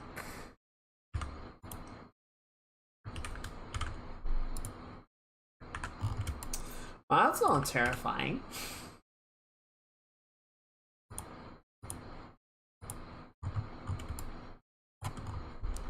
Oh, I missed a spot.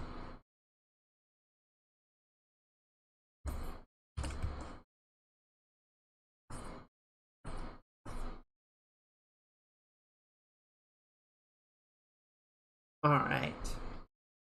Now, we can start color grabbing.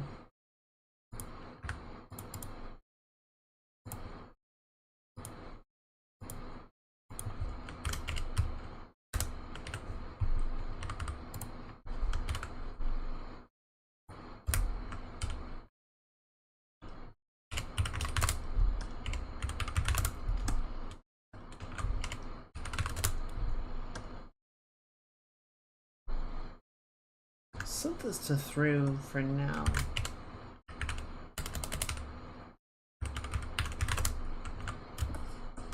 I think we can probably actually... I don't think there's anywhere that their skin tones actually like meet up. Probably just put it all on a single layer and be okay.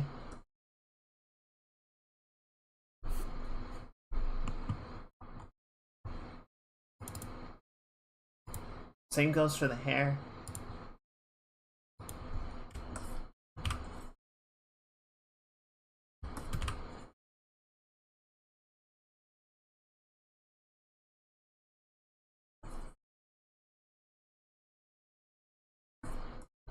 There's a little bit right here where they almost touch.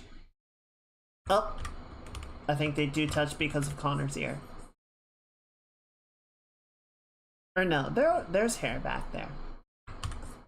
So they do overlap in our setup, but that's okay. Good. Yeah, good. Ooh, I missed a spot. Silhouette breaks. Or silhouette gaps, rather. Important.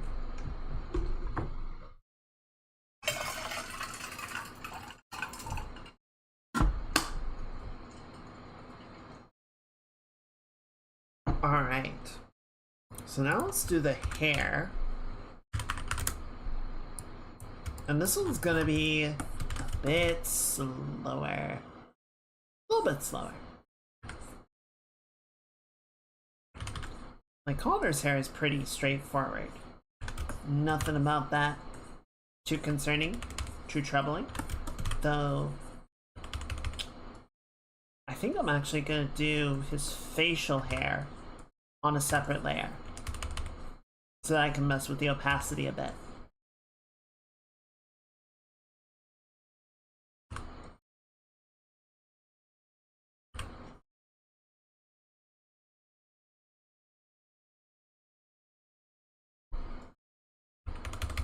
Give him some sideburns, right? Clear the ear back out.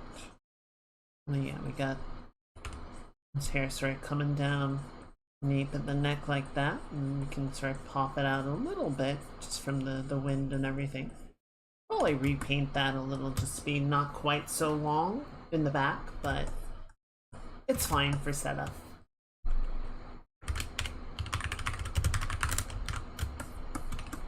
Oh yeah, dude's got a full setup down here.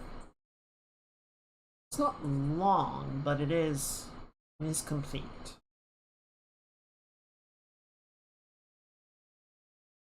Circle is now complete.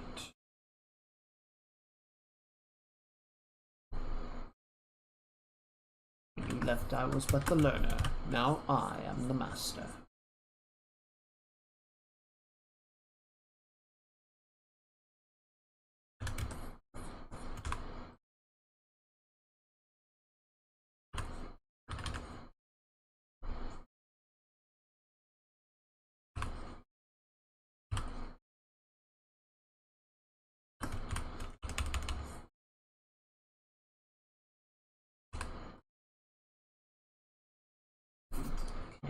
Double check. Okay, yeah, so he's got sort of like that, and then we need to sort of get this like gap underneath. I got the hair underneath the bottom lip, and then it, you know, thins out a little bit before it gets back to the chin. Like that. Okay, cool. And then let's just like reduce the opacity to like 50, 60%, and then we'll double it. We'll set it to multiply just to sort of get that like darkening the facial hair tends to do. Cool.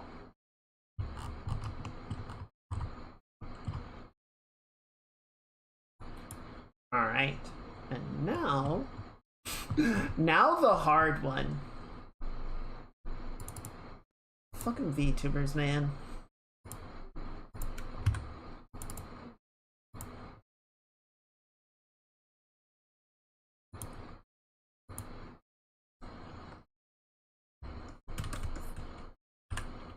I'm actually gonna start with the purple just because I think that'll be easier to denote than the pink.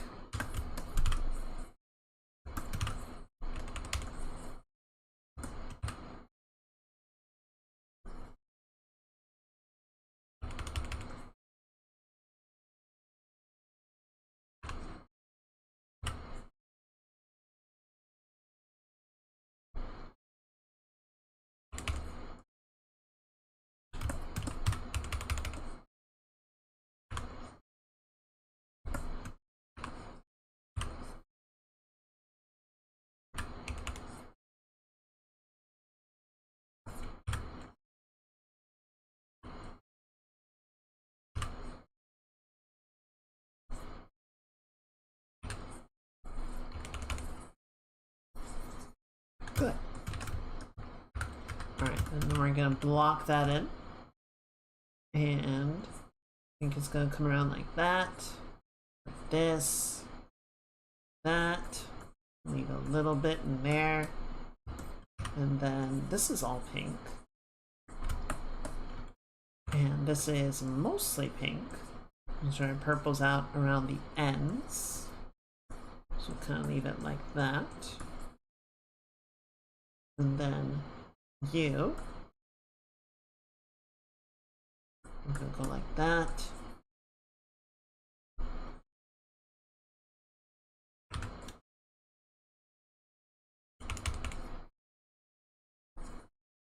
All pink. Leave a little bit of purple in the back. It seems like some of that should be.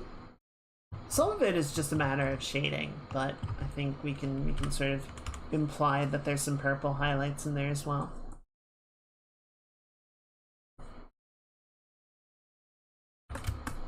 Okay, cool. And now the outfit. Oh boy. Right, similar breakdown.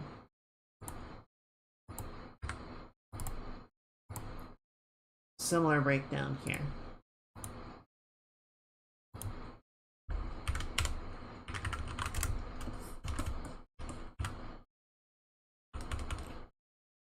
So this part will be purple. And of course, all of this is asymmetrical, so it's important that we flip the image back before we start this part.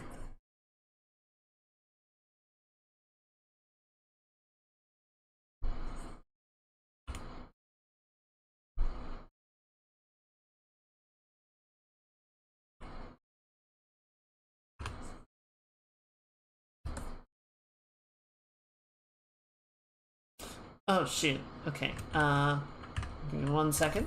I realized Intone actually needs to go all the way down to here.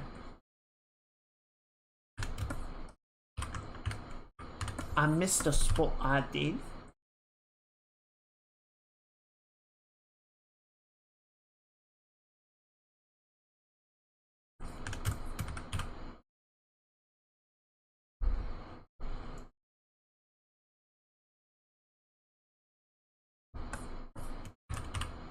Probably should have done the pink first. Just because that's the one that was in the back of the overlap. There we go. That looks nice.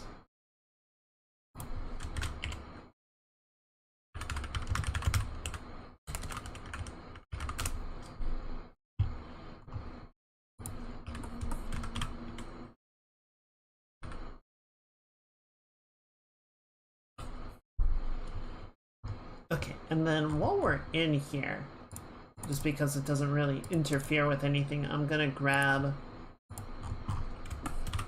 just gonna put the sandals on the same layer, because why not?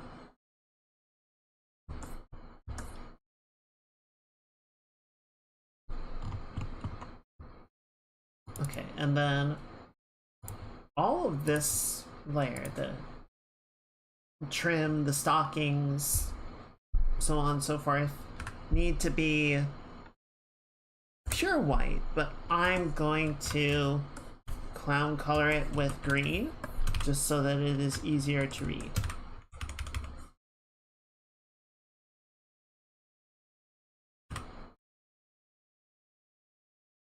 Well, actually, okay.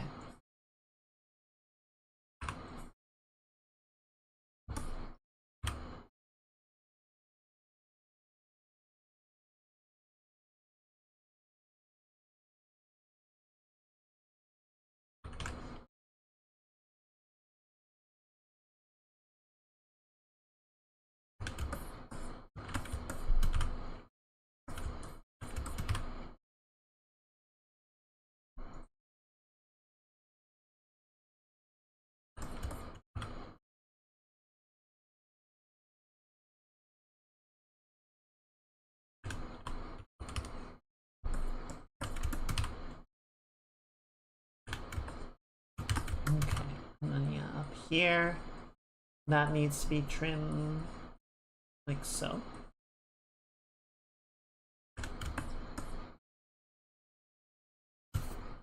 So you got that. I'm actually going to separate this out onto a different layer, that's fine. I forgot the little pom-poms on her leggings, I'll get that later. Howdy, Teashel. It's going alright. I think we're off to a really good start. I think we got the likeness in a pretty good place. It's just going to be a lot of refinement later on. How are you doing? How's your week kicking off?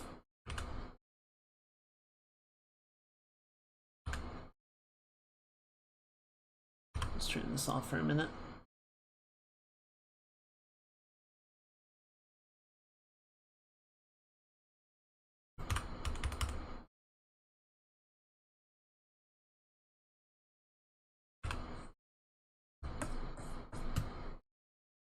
Let's see. Yeah, that'll work. I'm realizing I kind of did this wrong. It's a scrunchie. It's not a little, like, hump. So it needs to wrap around the pigtail. It's going.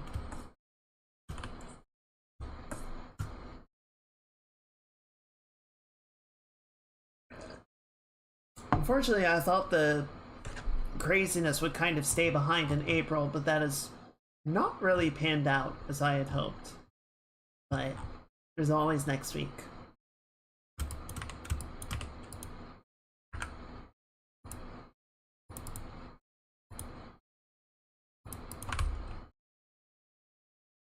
There we go.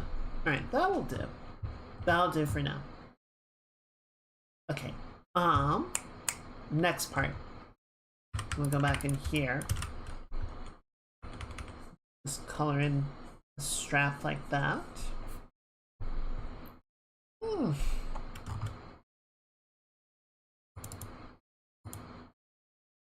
Craziness is boundless. You know, you're right. I just need to believe. I just need to believe.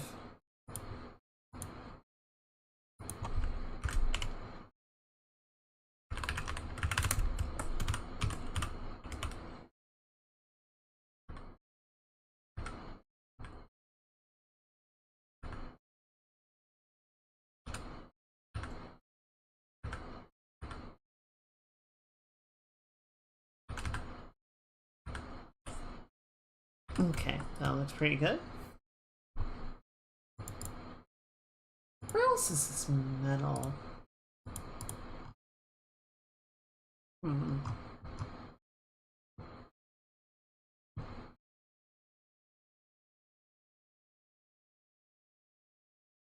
I guess it's in a couple of spots, but... Alright. Yeah, I'm not gonna worry about it too much.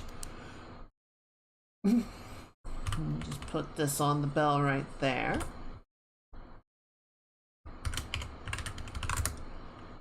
We need color of the choker now.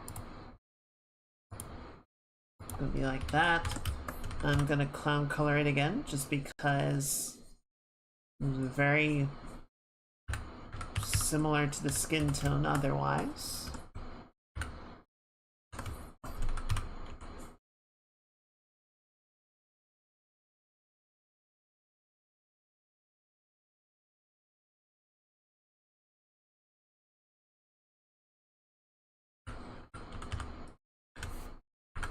Good. Alright. I think that's pretty good. Just need to get that white for the trim.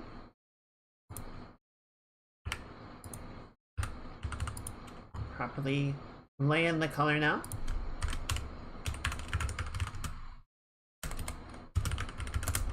And then we're gonna do a little bit in here.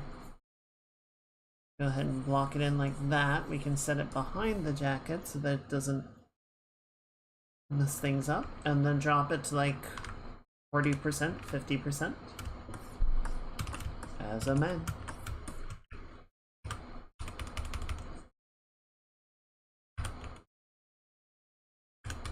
Good. Alright, so yeah, I think that's... Oh, I missed the horns. Grab that.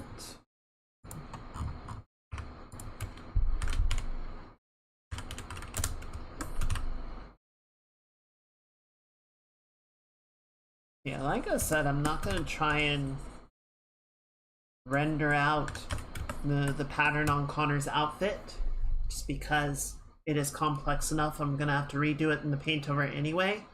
So, you know, it's fine. But I do want to grab a little bit of the gray. I guess, yeah, this tone's about right. We'll just knock it down a teeny bit.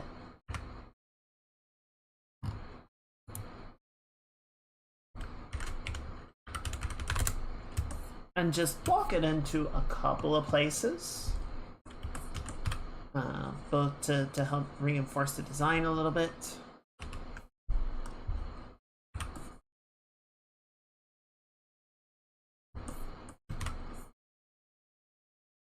And just to make sure that we have some samples of it when it comes time to do the actual, or you know, when we block the shading and everything.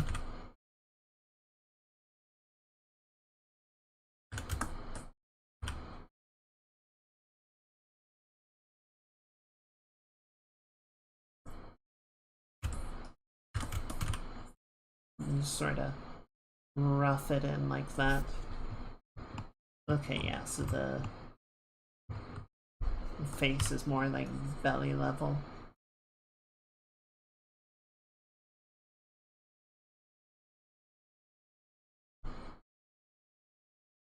Go like that, go like that, good enough. I need to find a better reference of the jersey. He's got a few different ones. I don't think this one is available for sale because I couldn't find any like merch samples of it. But it gets the idea across for now. Alright. And then yeah, Mouse's eyes are closed. Honors are open, so we're gonna do, I think we can actually just use this color.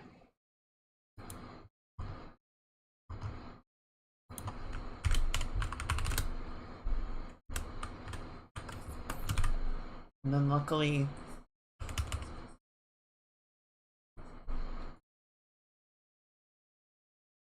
we found a cartoonified version of him.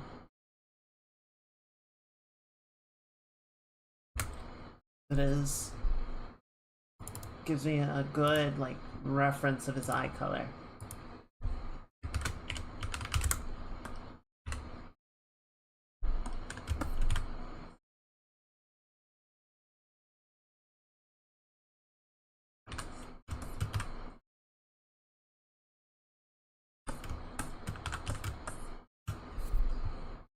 I'm gonna say good enough because not a lot of his photos have a clear indication of it.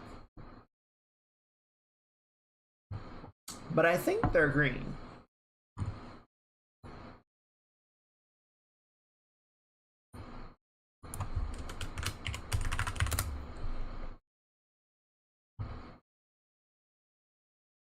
Okay.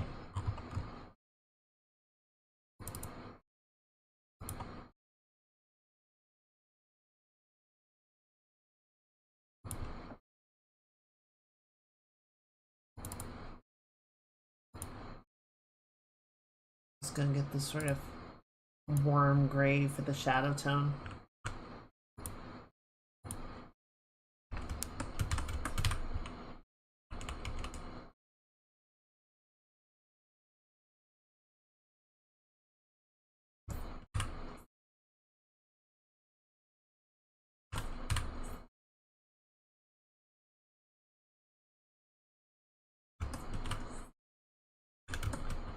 You'll see as you come in and start to apply the shading, the sides of the volume, particularly the torso, start to make more sense, right? When it's just line work, it's like, oh, that's way too wide, that's way too big. But it's like, no, it's about right. It's just the angle makes it feel weird.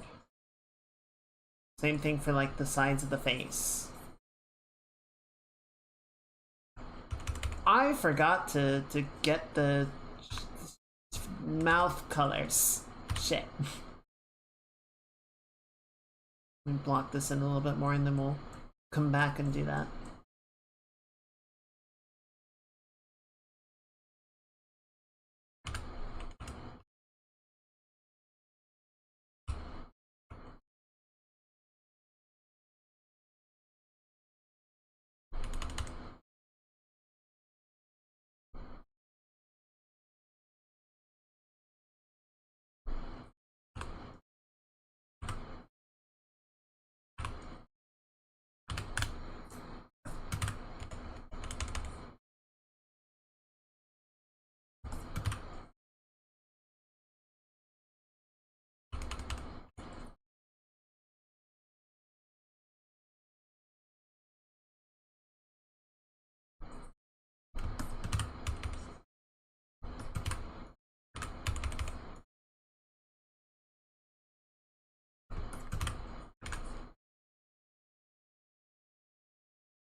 Good.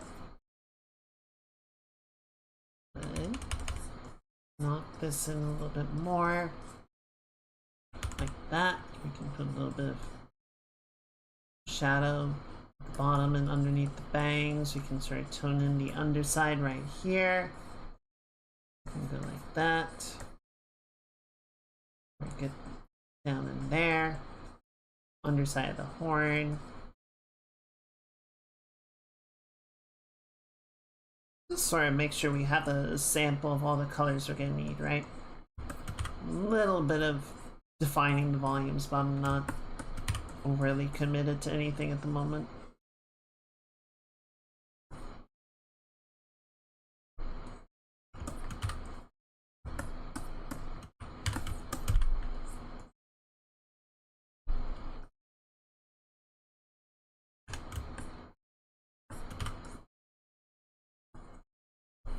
Good.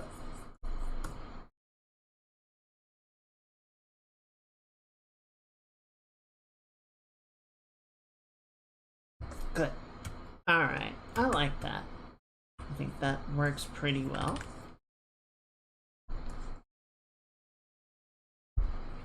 Okay, cool. Mouth. I was like, I just forgot to do something. And then in the process, I forgot again.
Clean that up.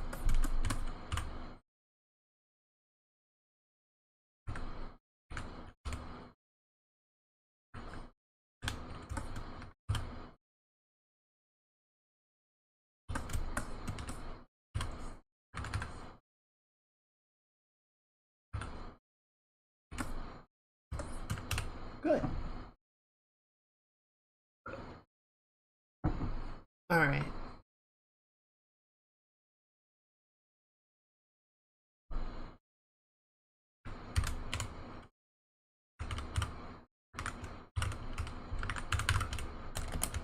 There we go. That's right. Turn on one. Just gonna set a little bit of this.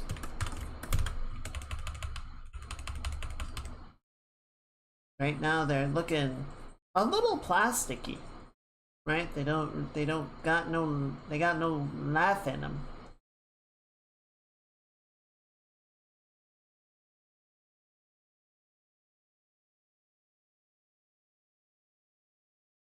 Give them some liveliness.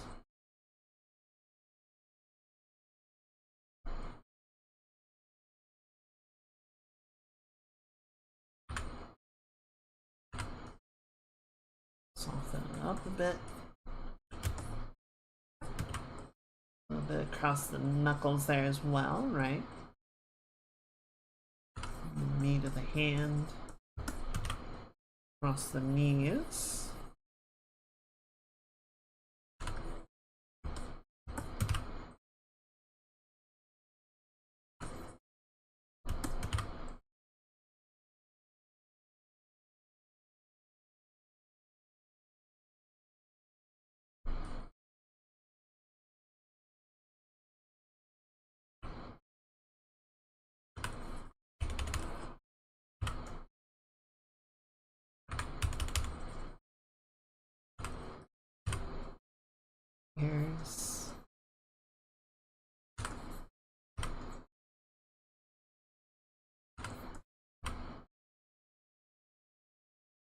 A little bit in the neck, and across the shoulder.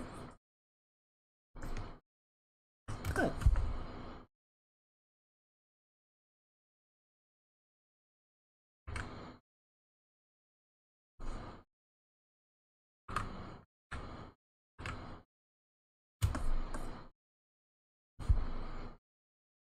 All right. Yeah, something about Connor feels off. I feel like it's not so much the head, I feel like it's the neck. The neck feels like too thin. It's not supporting his head properly. But I feel like that's something that I would just rather figure out in the process of painting it than try to correct it now. So I'm not gonna worry about that just yet.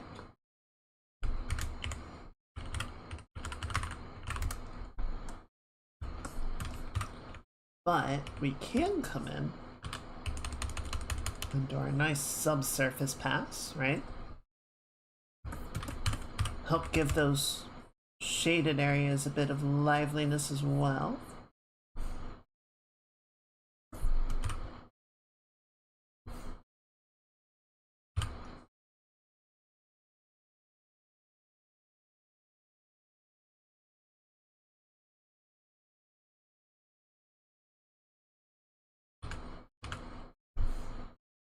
Try putting this above the shadow and see what that does. This gives us like another layer of tone to work with.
I think that works pretty well. It's a little overdone in some places, but that's fine, right? That just kind of gives us material to work with.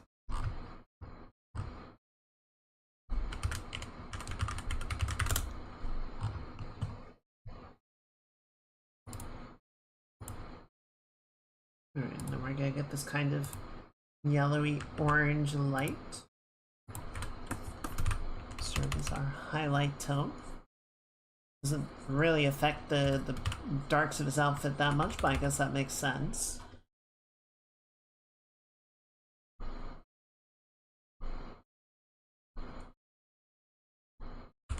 And across his face, we'll pop a few areas out. Same for hers.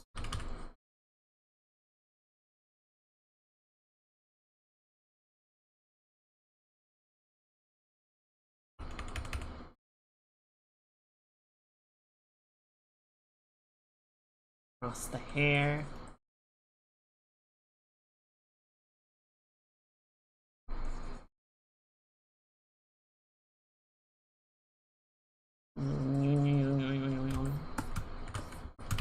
Get some in here as well.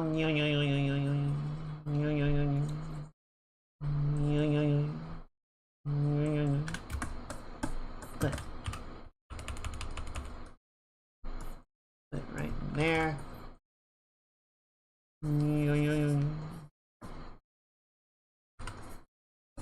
Soften that up a bit. Good.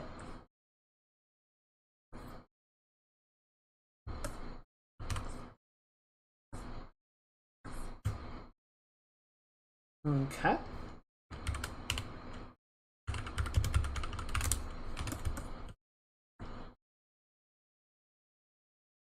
And then let's set this to...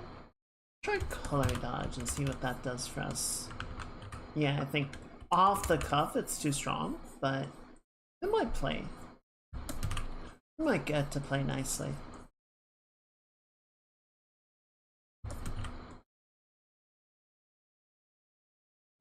The little finagling.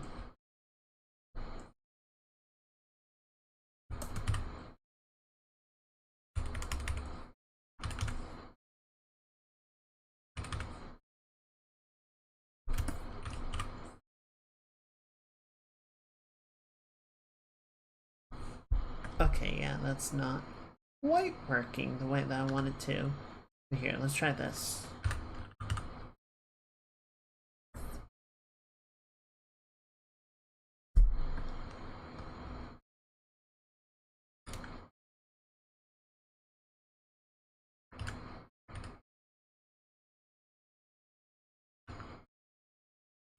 Hmm.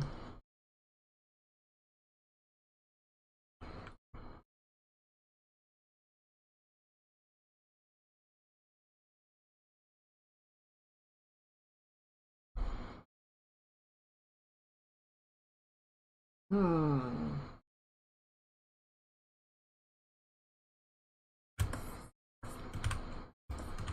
I guess that'll do.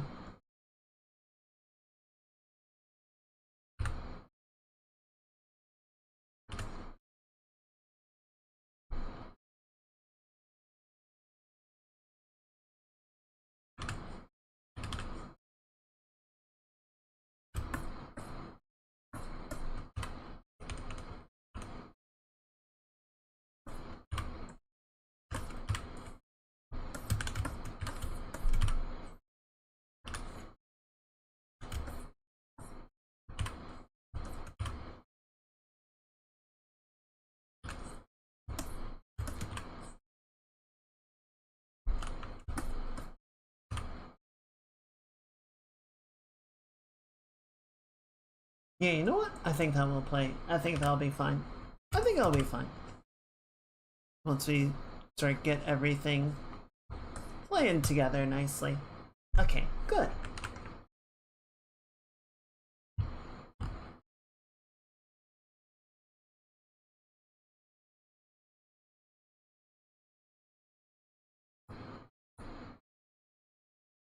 Now, what do I want to do with the background? Because I think it's fine to just have them sitting on gray for now.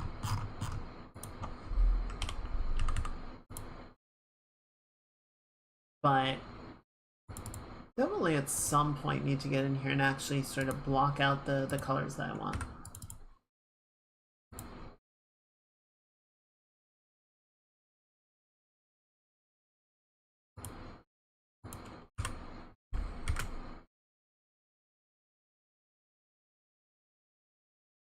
Hmm. Yeah, get these sort of larger clouds.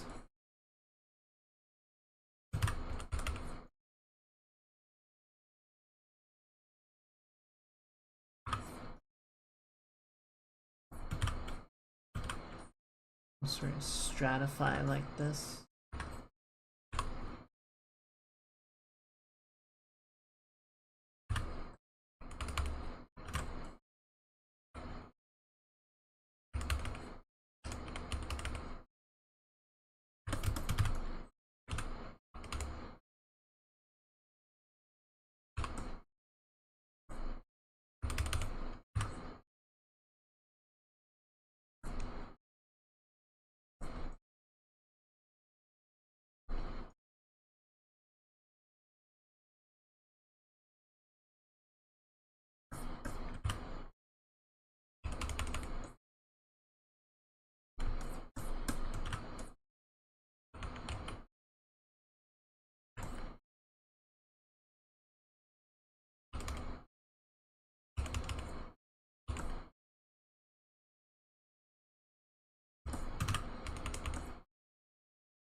Yeah, maybe something kind of like that. At least to start off, right? Doesn't need to be fine lines, doesn't need to be perfect, but just sort of needs to get a sense of where we want to go with it, right?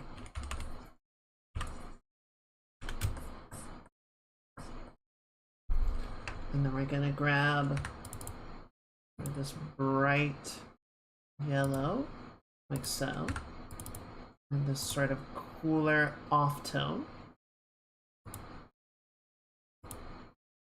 like that. Little down, a little bit down.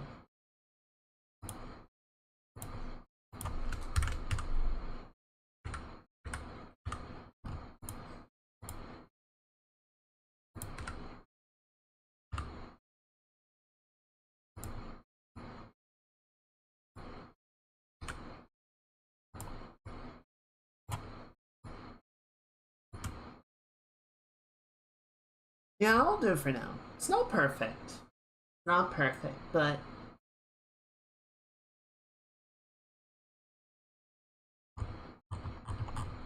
it'll get us set up.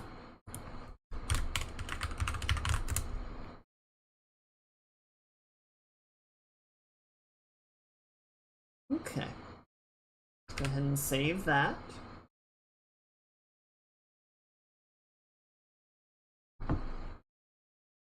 So I think I would like to start by tackling the part that is bothering me the most, and that is Connor's face. It just continues to look not quite right. It's not great. It is uncanny as shit.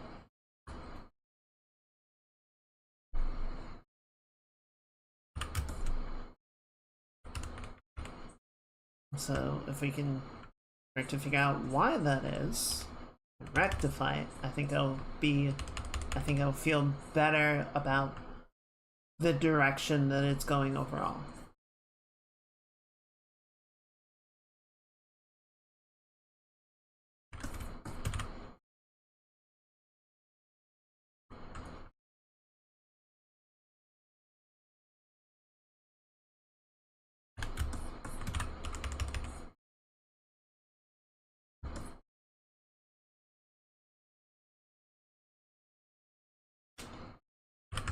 Also, go ahead and do something about the eyes. So I think that'll also help a bit.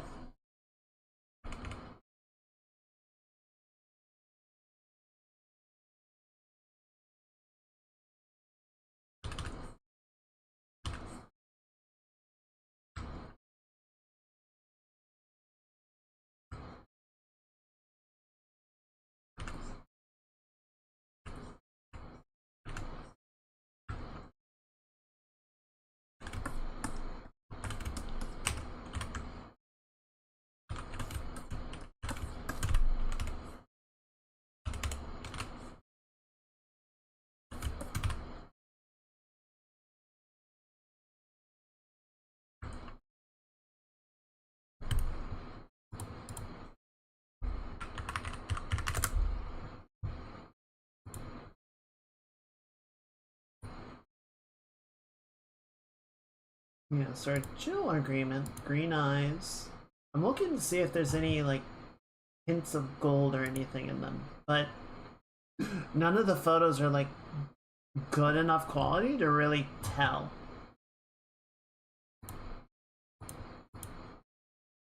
Yeah, so not quite as like intensely green as we have them. They're a little bit darker. Wrong layer. There we go.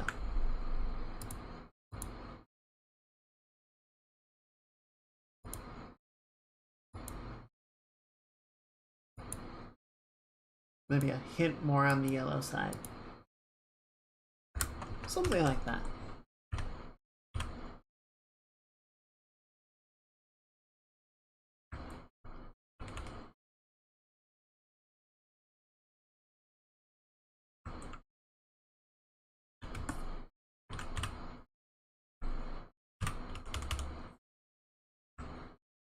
I swear I know how to draw actual people and not just some sort of weird homunculus.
Just gotta trust that it's gonna work out.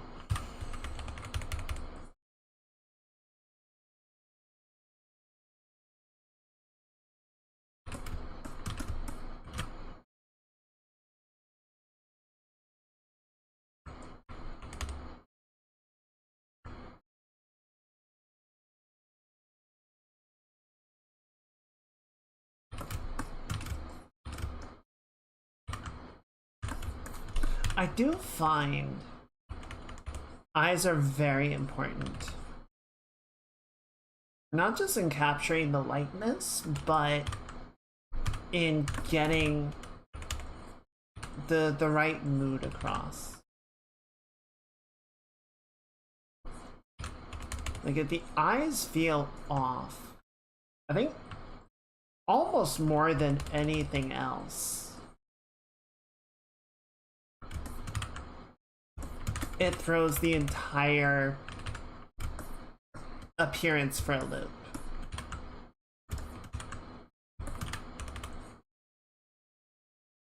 Like you can get a mouth, you know, a smile, a frown, whatever, to have the right look and feel. But if the eyes don't match it, if the eyes aren't there with it, then everything it almost, I'm not gonna say it doesn't matter, but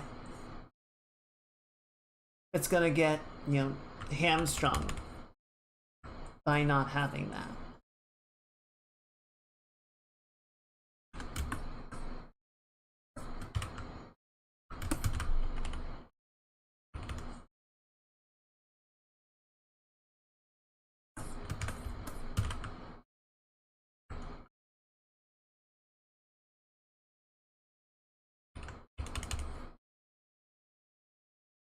Smooth this out. I think they'll be part of this cartoonification. Or, you know, his balancing with mouse is just not. I'm not gonna go in and give him all the real life wrinkles and make him look 100 years old.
See, that's already feeling better.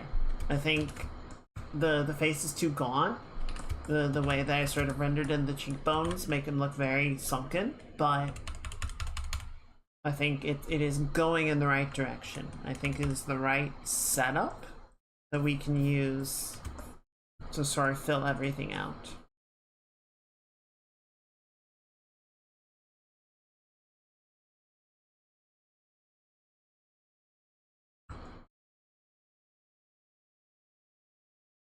Let me just sort of round out the cheek like that. There you go. See, before, after. Before, after.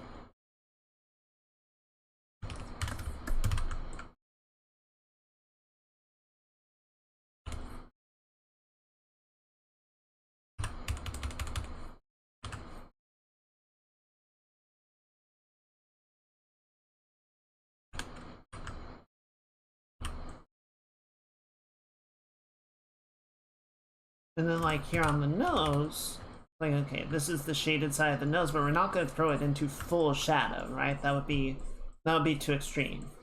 We can do the sort of tonal shadow, the subsurface shadow, So we still get the volumes defined well. You know, we can come in and strike this with the highlight to really sort of delineate the direction that the light is coming from.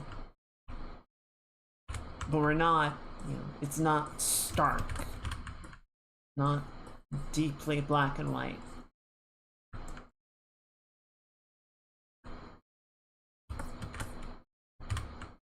As so many things are. Not black and white, I mean.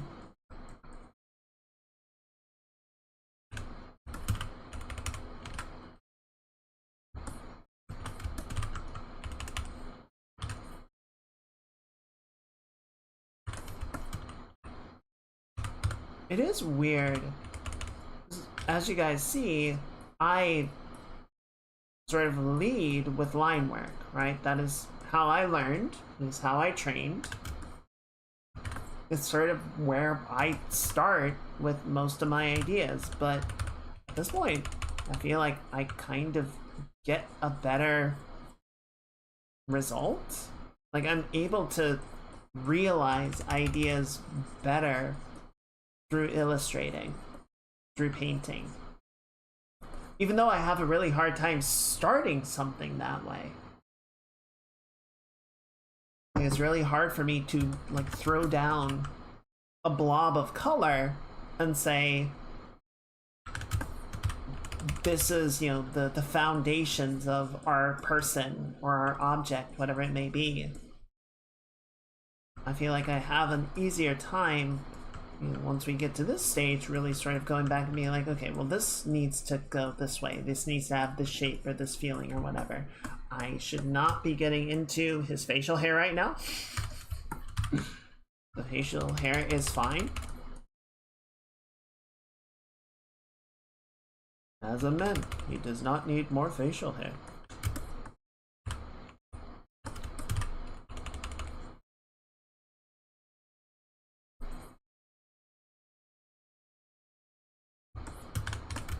Yeah, figure out his neck a little bit.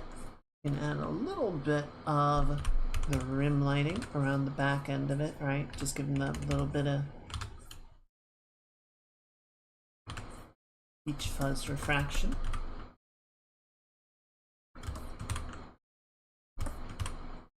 And then come through here, gonna build that up.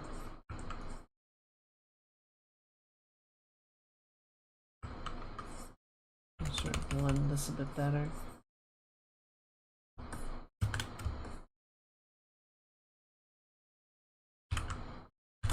Yeah, let's just work this outline away. We don't want it to be like fully hit with the highlight, but sort of a neutral tone is fine. What does the collar look like? Collar's all black.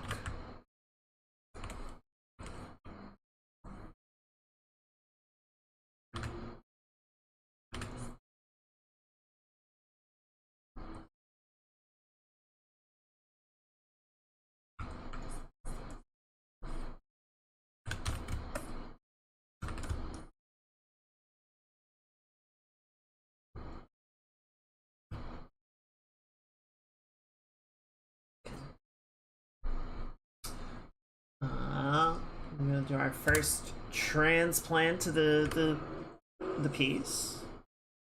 I think this eye needs to slide in just a little bit.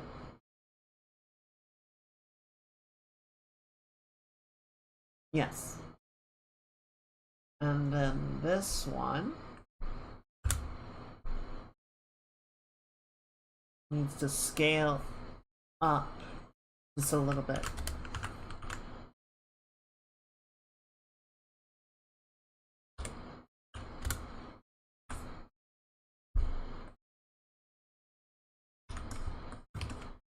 This one might scale down a hair.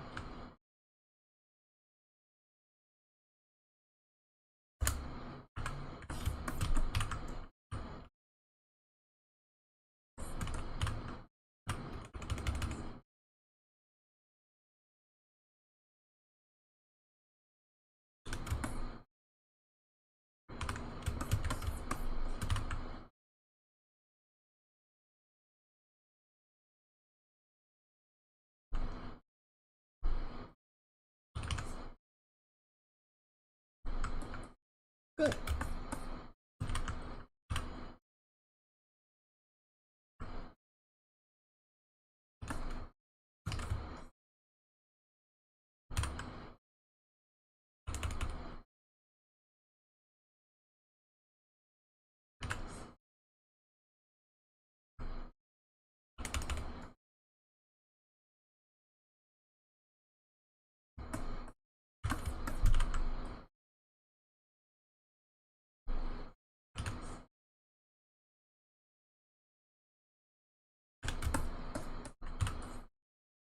Okay, good. I'm getting, well, I think it's fair just because, you know, I'm trying to figure out Connor's face and everything, making sure that all the proportions and block out and everything feels good, so it's fine. I think it's okay that I'm getting a little lost in the details at the moment, but we definitely need to make sure that we're predominantly assessing the whole drawing, you know? Where's that shot of him? There we go.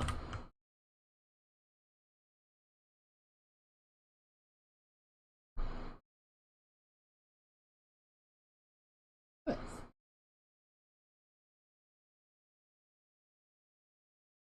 Bring the ear in a little bit.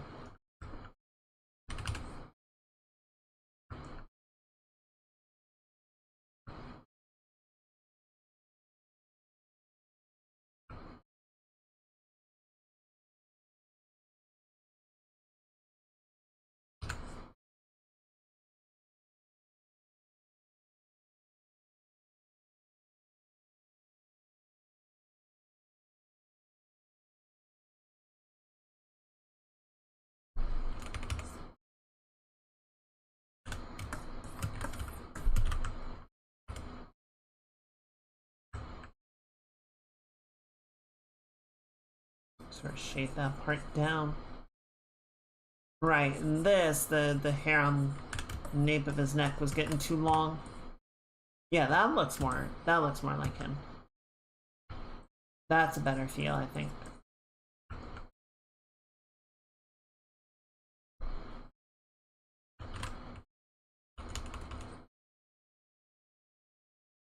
Good.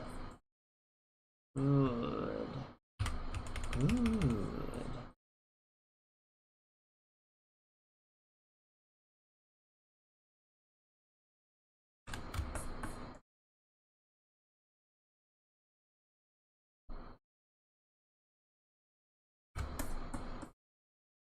Alright, check side hair.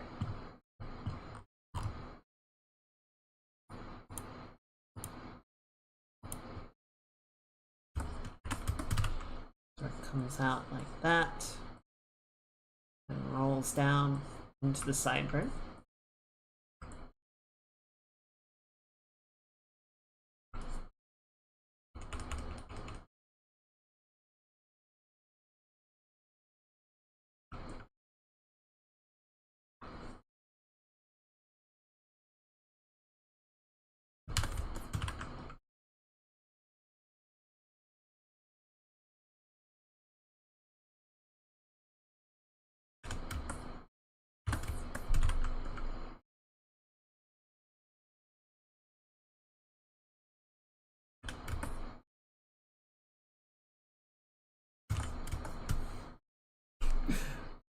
I'm realizing somewhere along the way I nuked his eyebrow, so we should probably add that back.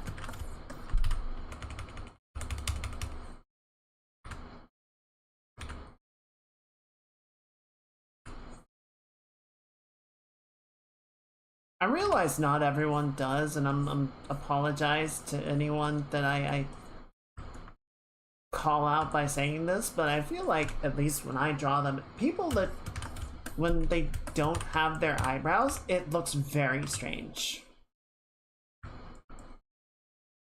I feel like sort of the default expectation is to have eyebrows and be able to read people's expressions through them. And when it like, it helps I think, more in real life because there is more shape to the brows, so it is easier to sort of see how the face is moving, even if there isn't, you know, a fuzzy caterpillar sitting on it. But I think a lot of times with, you know, illustrated characters and animated characters that don't have that level of fidelity in the face, to be missing the hair, missing the fuzzy bit, just makes it look very bizarre.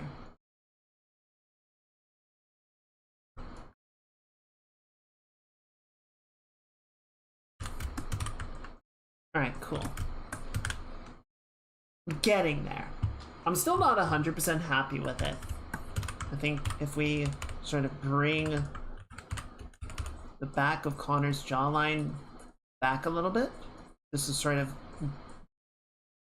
adjust or, you know, restore the volume a little bit more, you know, sort of lever the bottom of the jaw back. I think that helps some as well.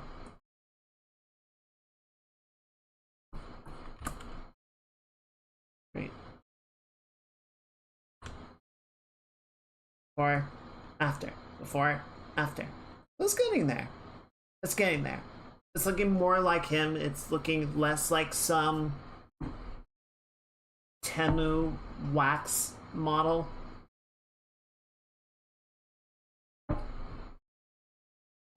Just for the sake of trying to level things up in a similar fashion. Right? I don't want to spend the entire time like immaculately rendering Connor's face and then the rest of it is just like completely uncooked. Let's go over and give Mouse a bit of love. Sorry, try and bring. Oh shit! I forgot one thing. We're gonna bring the hair layer up. I don't think it's gonna make a mess of anything, and if it does, whatever. And then set that to color. Jump that to like 60%. What happens if I up the saturation? You can't even tell. Oh, you can tell on the purple highlights. Interesting. Interesting. Okay, so yeah, let's just leave that like 50%. It doesn't do a lot, it just sort of restores a bit of color back into the tones. The tone.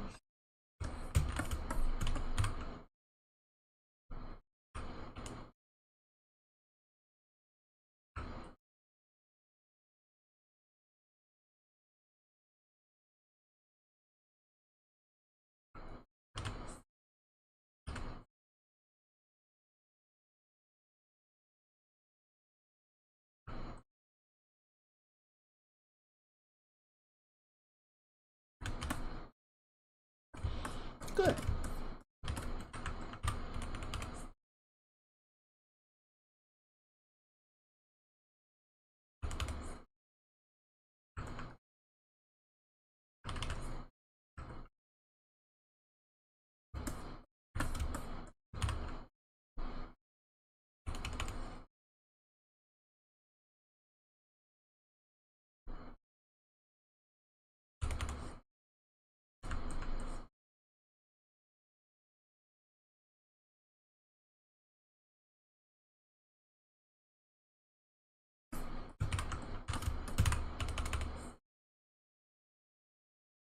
So I do need to make the lashes black, but I think having a little bit of tone surrounding it, you know, a little bit of sort of a warmer tone, gives it a nice sort of gradient.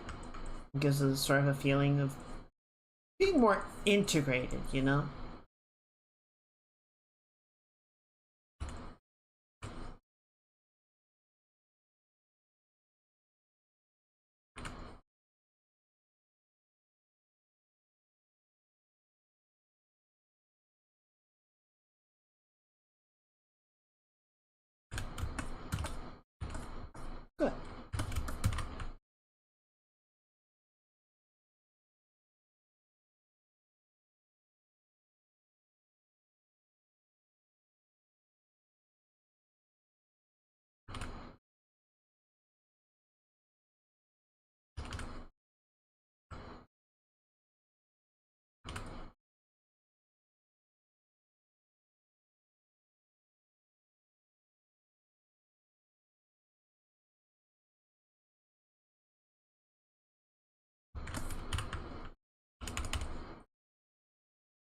One of the other things that's really nice about the sort of subsurface method is, I want to do the shadow underneath the nose, but sort of a similar thing to what I was saying about the plane of the nose, trying to do a like full dark shadow through there typically is too intense, right? The nose does cast a shadow, but it's not a large enough shape to really like completely obscure the area underneath it in darkness.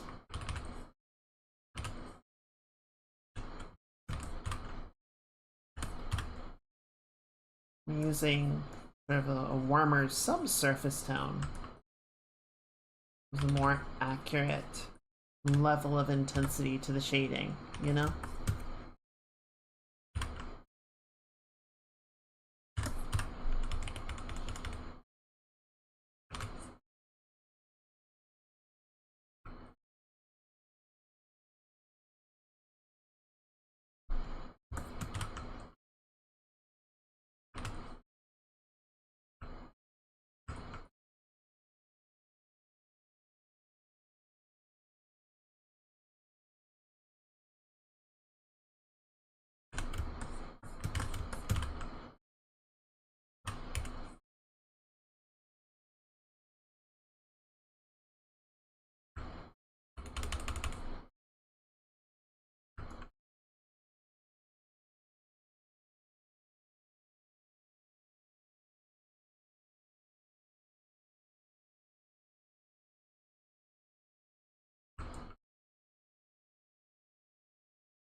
Yeah, face is a little too round, a little too wide.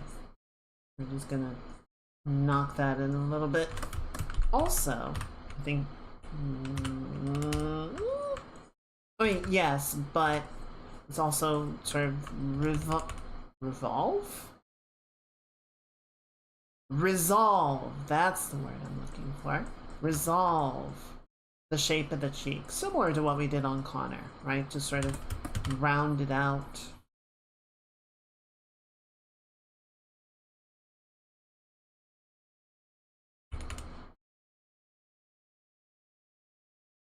I used up all my words playing Wordle. I have no words left. It's tragic, really. I gotta go to the word store and stock up on words.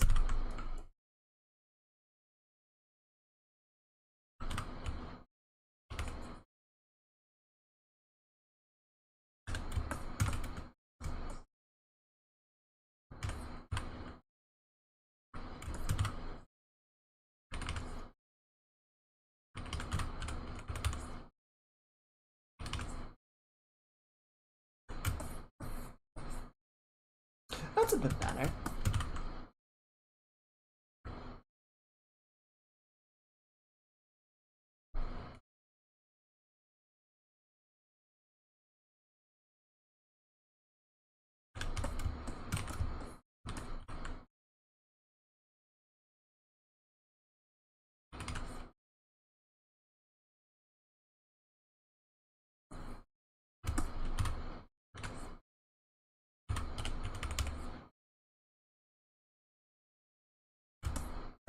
Okay, and I want to grab a little bit of this sort of pinkish highlight just to sort of denote some. What's the downy hairs? Is that what they call them? On the nape of the neck. Admittedly, very fine detail to try and get into right now, but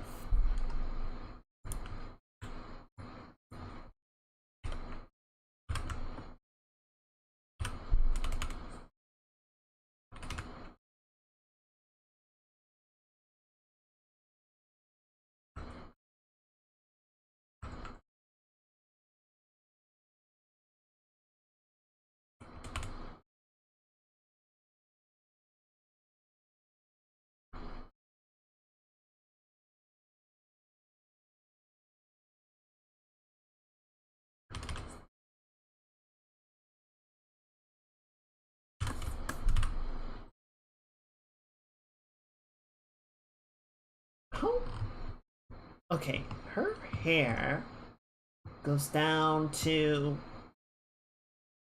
under the shoulder blades. A little bit under. Yeah, I think at this height, for sort of with the direction that we're giving it, it would, I think it would actually, yeah, let's sort of overlap out of sight.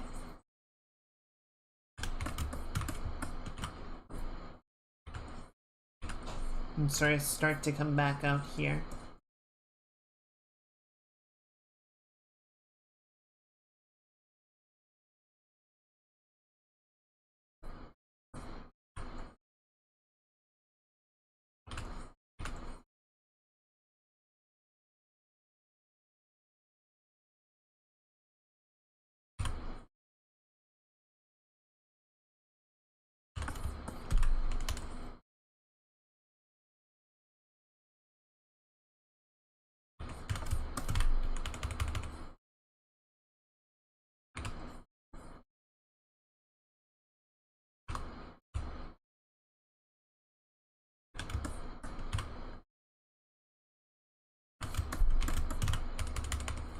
Good.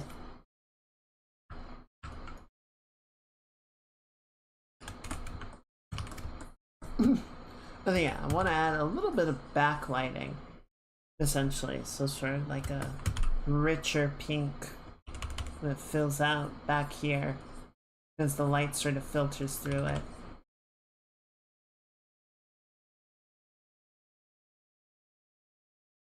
Just throw a little bit of it in as a sample right now.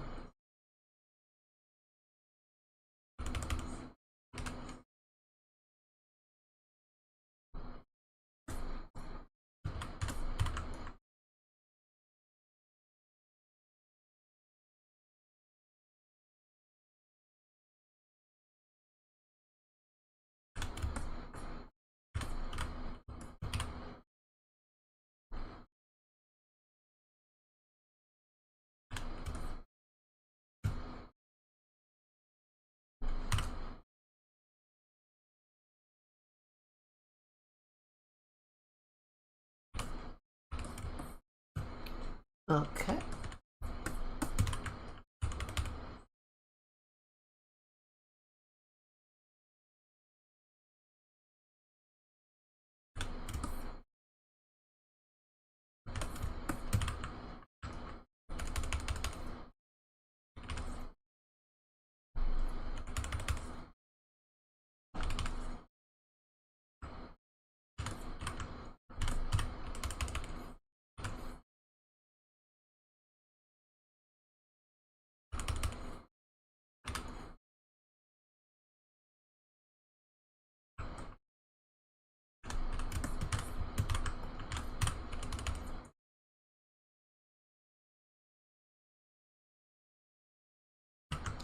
Get a little bit of this rim light come through on the underside of the chin.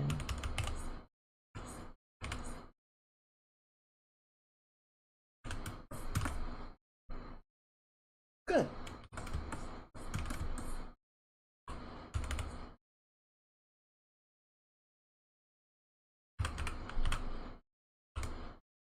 First removal.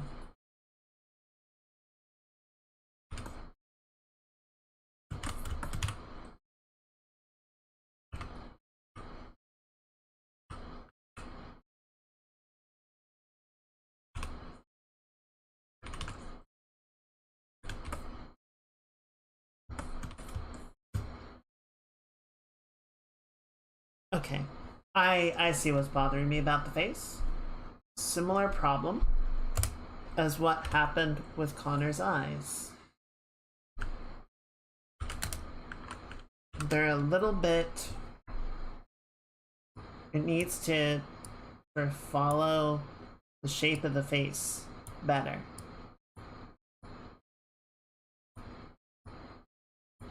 It's not doing that right now.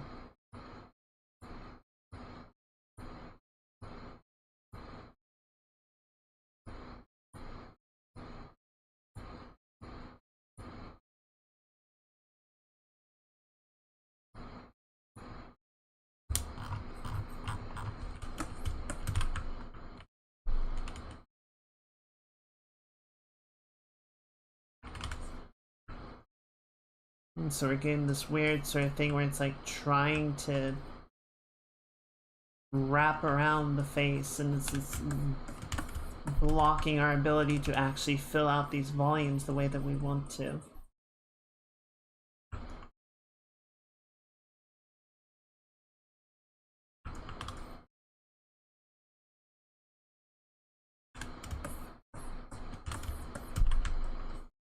This around this shape out.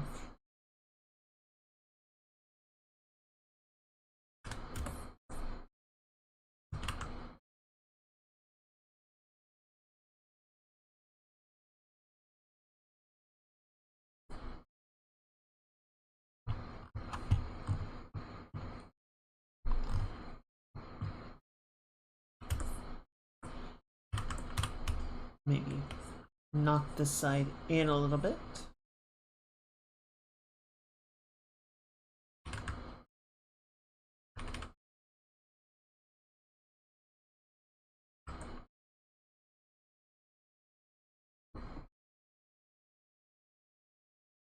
So apparently, from what I've been hearing, I imagine it's not, you know, set in stone yet, but Mouse is going to, if everything goes according to plan, actually join Connor and Chris for the next cyclothon and be part of the van gang.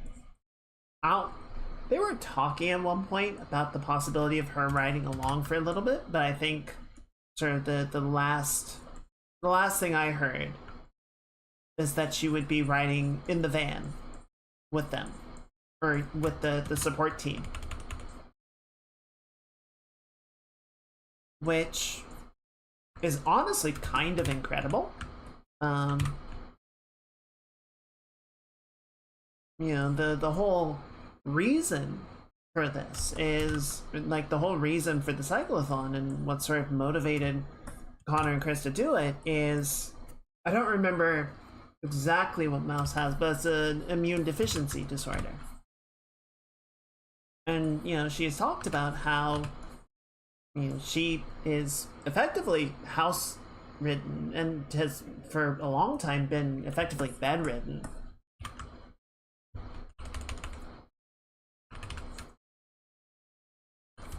So to go from, you know, that state of affairs to planning to travel to Japan and travel around like that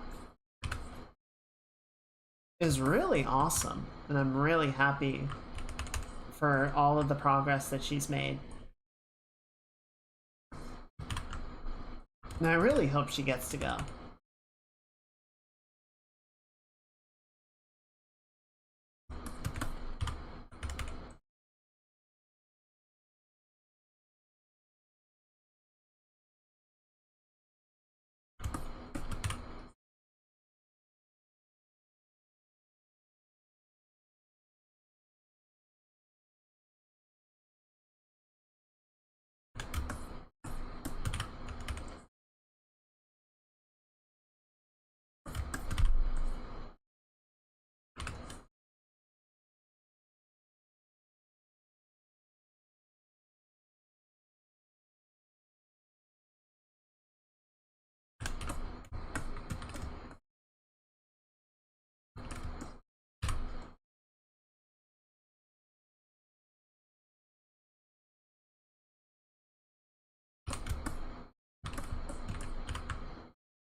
Good.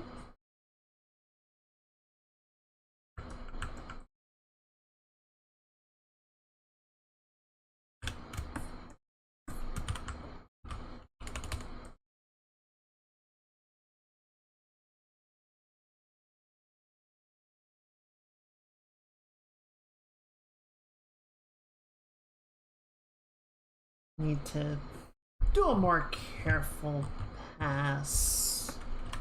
Got some purple sections that I'm overlooking.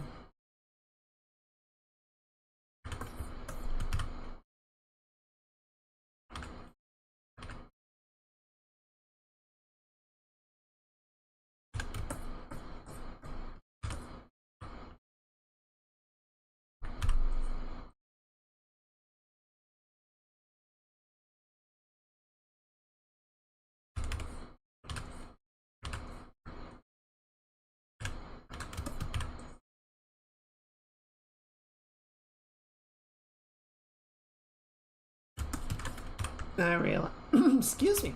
I realize also I'm sort of demolishing this bang. I'll come back and render it properly. Make sure that this one gets its day in the sun as well.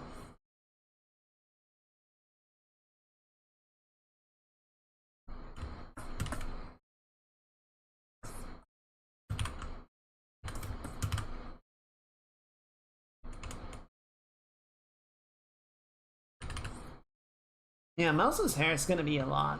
This is gonna be like a stream by itself, especially if I want to try and go in and do all the ornaments.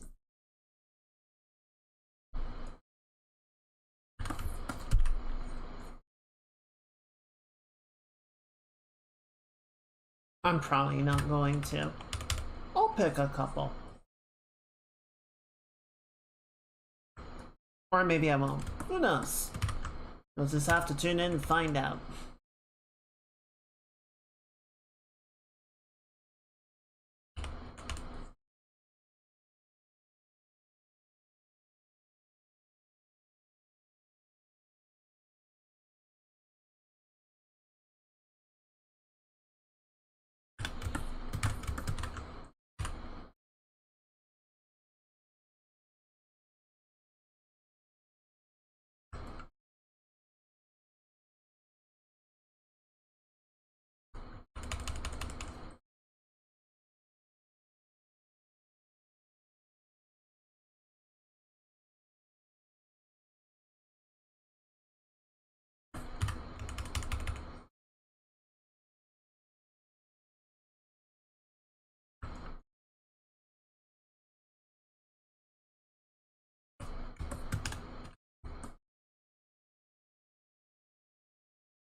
Good.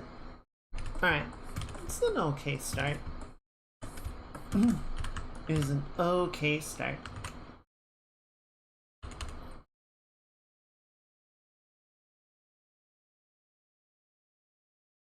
Actually, that's not true.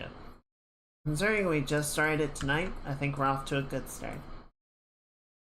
Still a lot to clean up, still a lot to refine, but as an artist, I think this is going okay. I have been seeing clips of people playing Tomodachi Life, and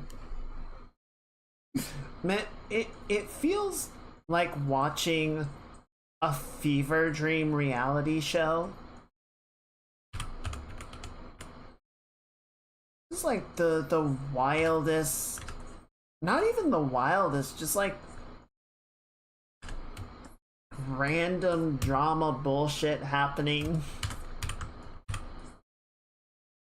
Like there was a clip of Mouse telling Connor about all the shit that, because you know everyone plays the game and then they like recreate their friends or you know characters that they like, and so you just have like weird romantic pairings and feuds between people. Just silly shit like that happening.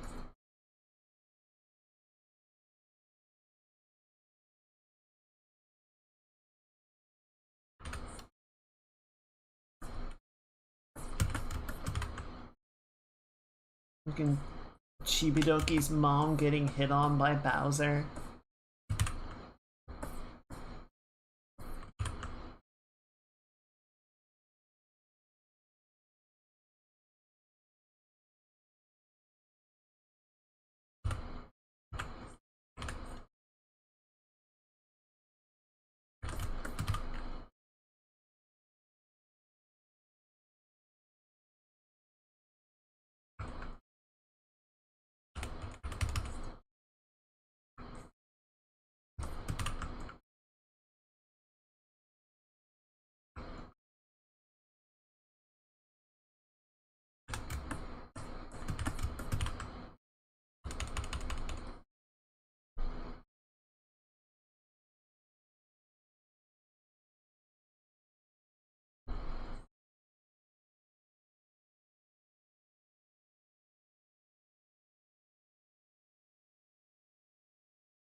Okay.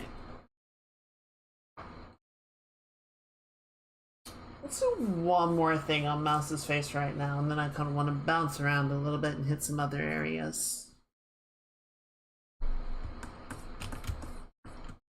And that one thing is we're gonna knock in the eyelashes.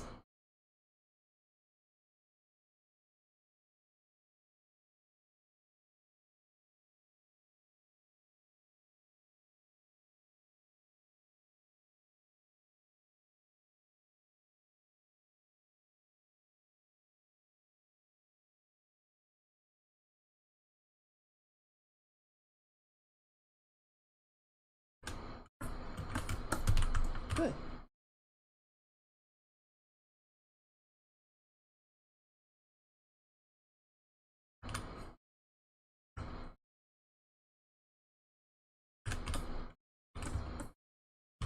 Yeah, that helps quite a bit, I think.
Good.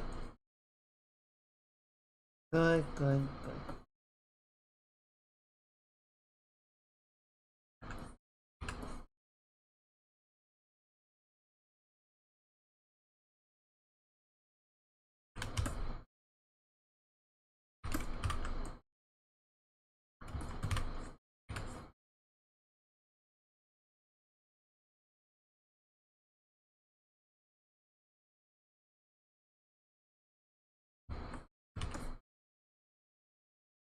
Oh. Okay, yeah. Just bring a little bit more shading in underneath, right? Try to get that slight underside of the jawline.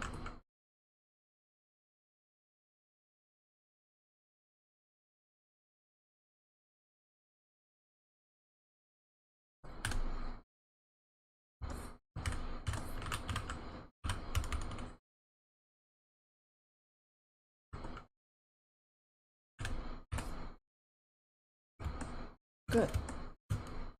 Good. Good, good, good. Alright.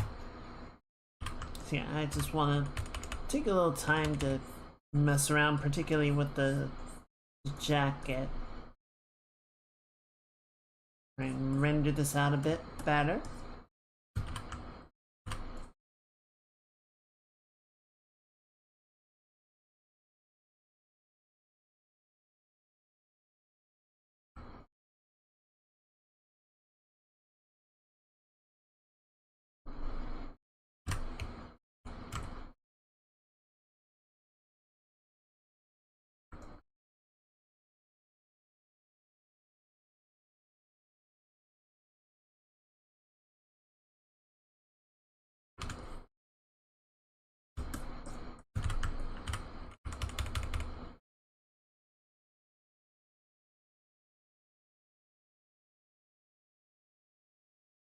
Hmm. I'm wondering if I... Yeah, you know what? Let's do this.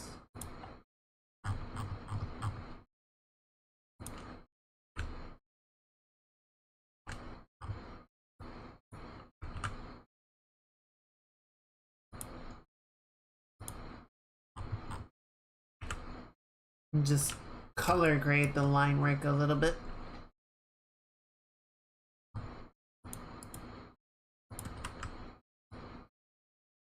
Just so we have something a little bit more tonal and fitting.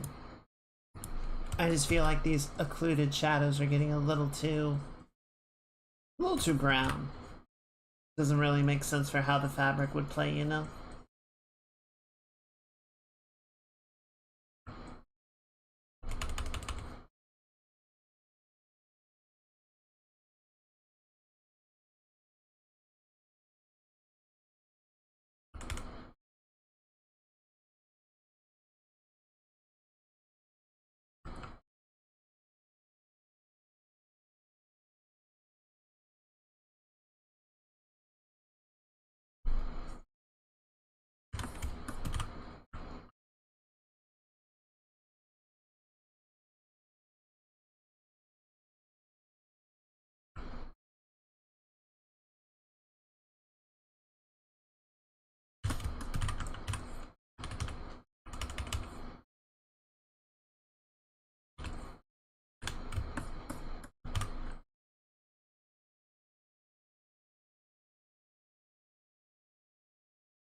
Good.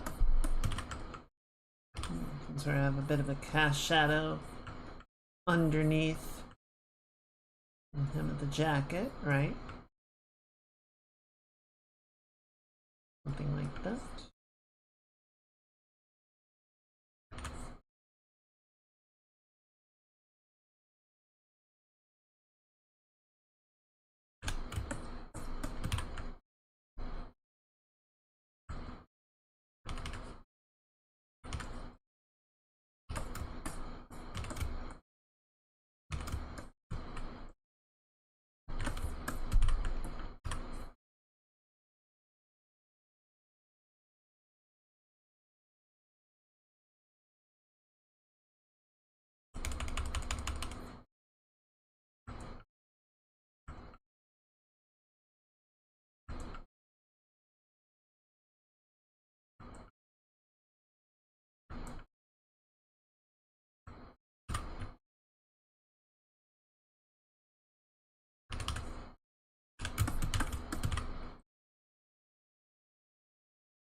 Good.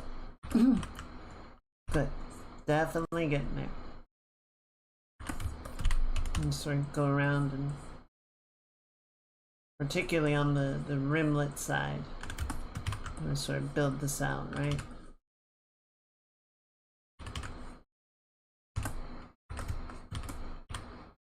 Like over here.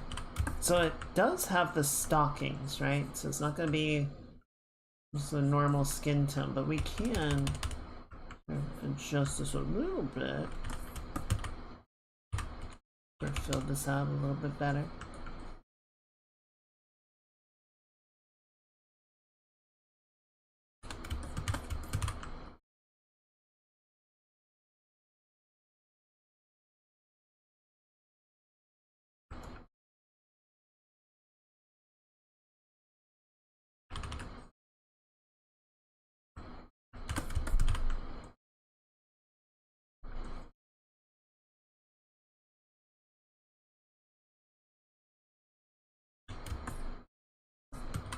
Good.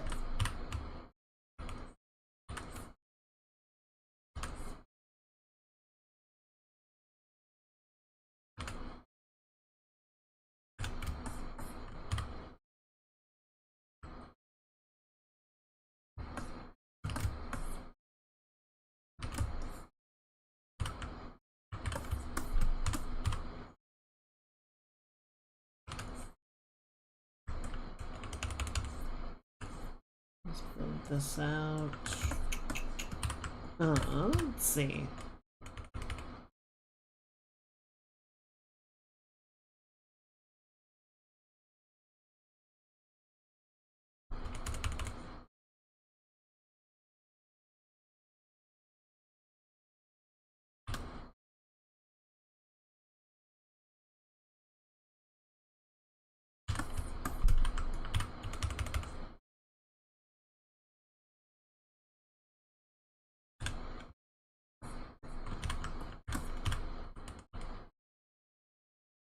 This goes right here.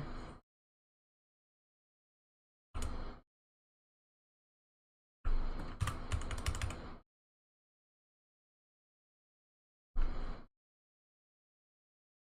was a little bit annoyed the other day. I saw a YouTube video posted by, you know, someone that I liked, someone that I followed, and I realized like I had not seen any videos from them in a while. And I think it was just because YouTube decided to stop showing them to me. It was like, oh, well, you're not engaging with this content creator very much right now, so we're just not going to show them to you anymore. We'll show you something that you're more likely to engage with. It's like, no, fuck you. I still wanted that content creator. I still like them, even if I haven't watched as many of their videos lately.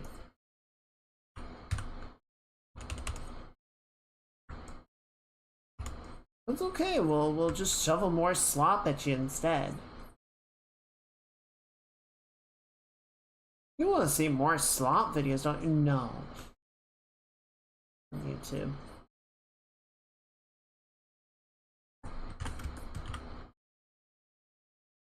Sorry, Cloud Squad. If the video gets taken down because I'm shit talking YouTube while YouTube is streaming.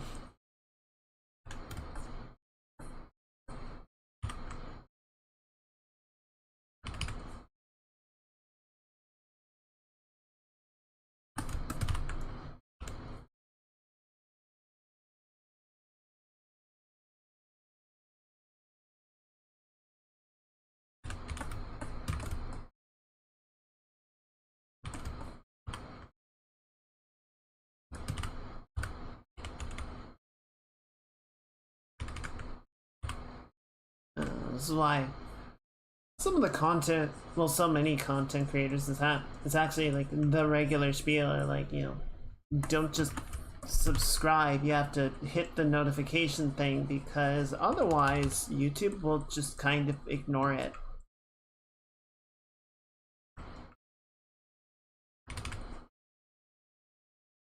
I usually don't hit that because I don't want a bajillion notifications every time a content creator releases a video. You know, it adds up in a really unpleasant way, but the end result is, yeah, I don't know when people release videos unless it comes across my feed.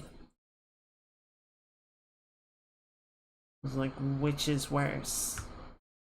Which is more annoying?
I check the people I follow every so often.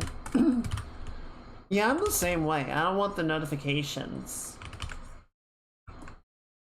But yeah, I guess then it sort of becomes, as you say, my responsibility to go to the channels and be like, hey, have you been doing stuff lately? Oh, you have? Oh my. Oh, that's many videos.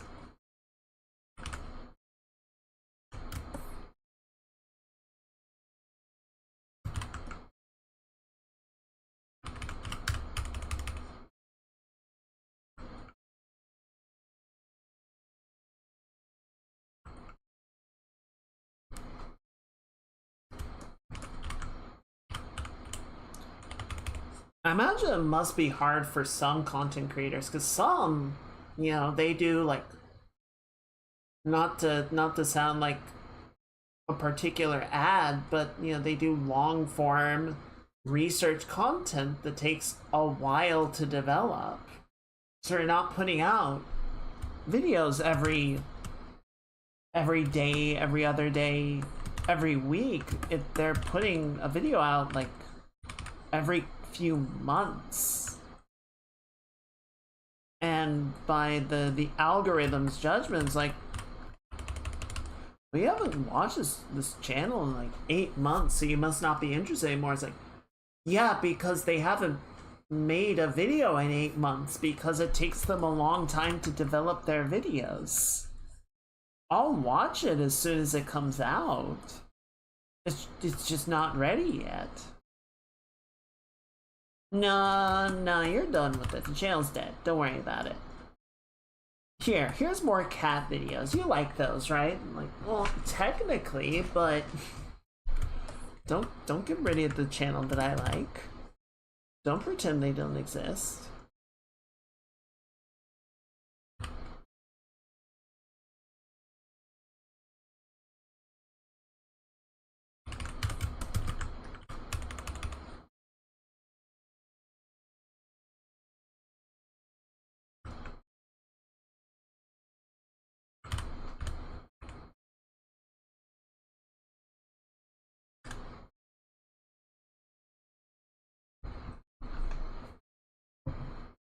Give me 1 second, I gotta stretch out a little bit. Elbow's feeling a little iffy.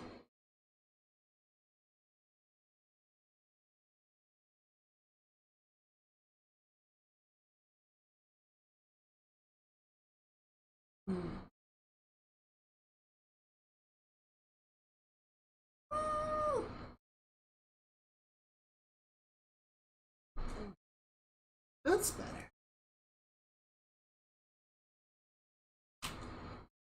Putting too much pressure on it.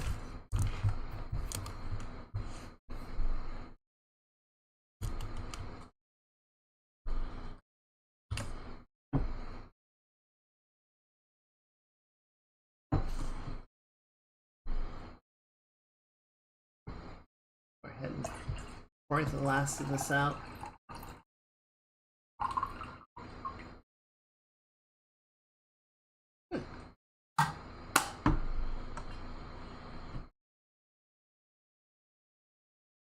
Alright. Yeah, there's a lot of little details and such that we'll need to add to Mouse's outfit to sort of complete it.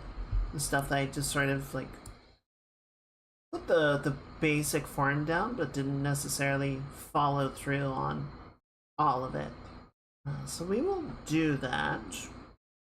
I think I'm not going to try and do Connor's monkey design on his jersey, but we can sort of fill out some of the other ideas in here.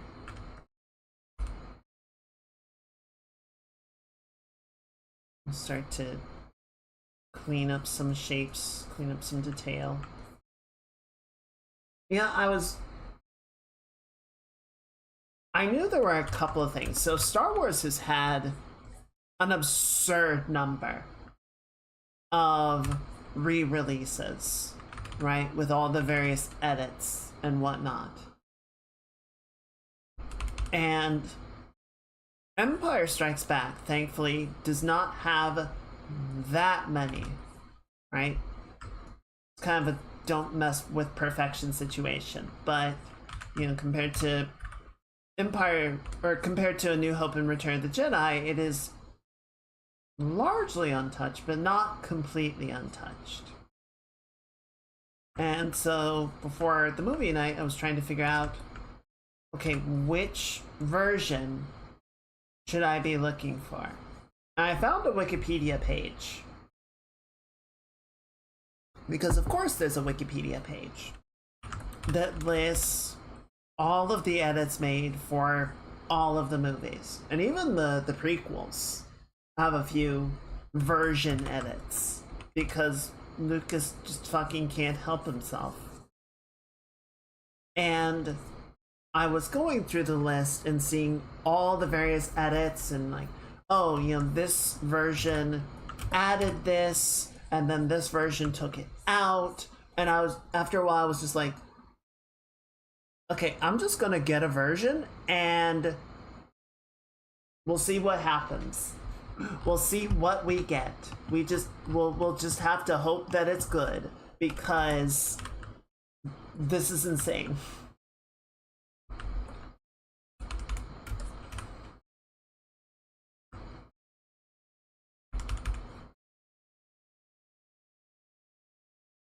And thankfully it was. The version that we ended up watching, I think, was a good one. It was also kind of absurd. You know, it listed off a lot of the various edits and then people's reactions to them, and like almost everything garnered a negative response. And I'm like, y'all need to chill. I can understand some of them, right? Like Han not shooting first. I get why people didn't like that. I get why, you know, people didn't like this edit or that edit. And I'm like, okay, but it's inconsequential. So shut up. Just roll with it, all right? It's fine.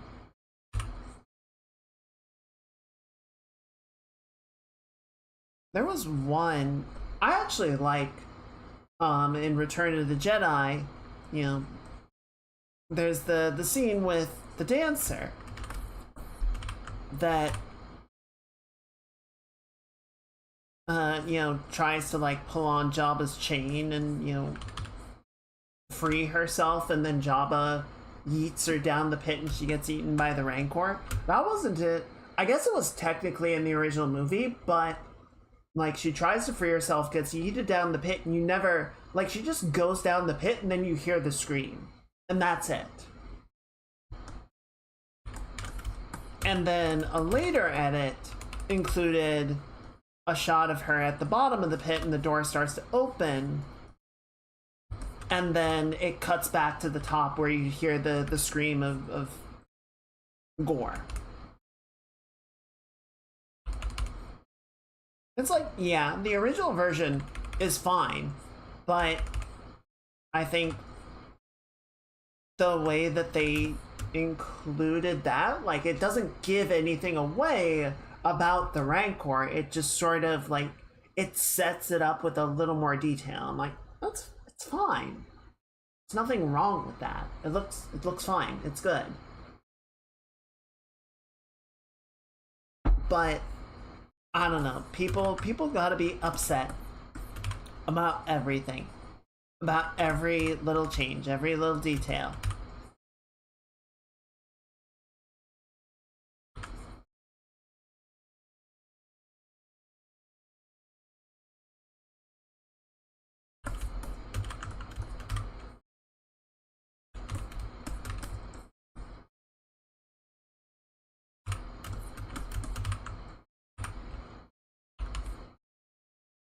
The main thing I was looking for to try and make sure we didn't get is there is a version of Empire Strikes Back where, you know, when Luke takes the fall to escape Vader, they added in a scream, which was really stupid, and they took it back out on the next release because they realized it was stupid. But I just wanted to make sure we didn't get that version with the scream because it would have been bad.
one of the scenes that was added back in A New Hope, is where Han is talking with Jabba. So they had originally shot it back in 76, 77 when they were working on the movie.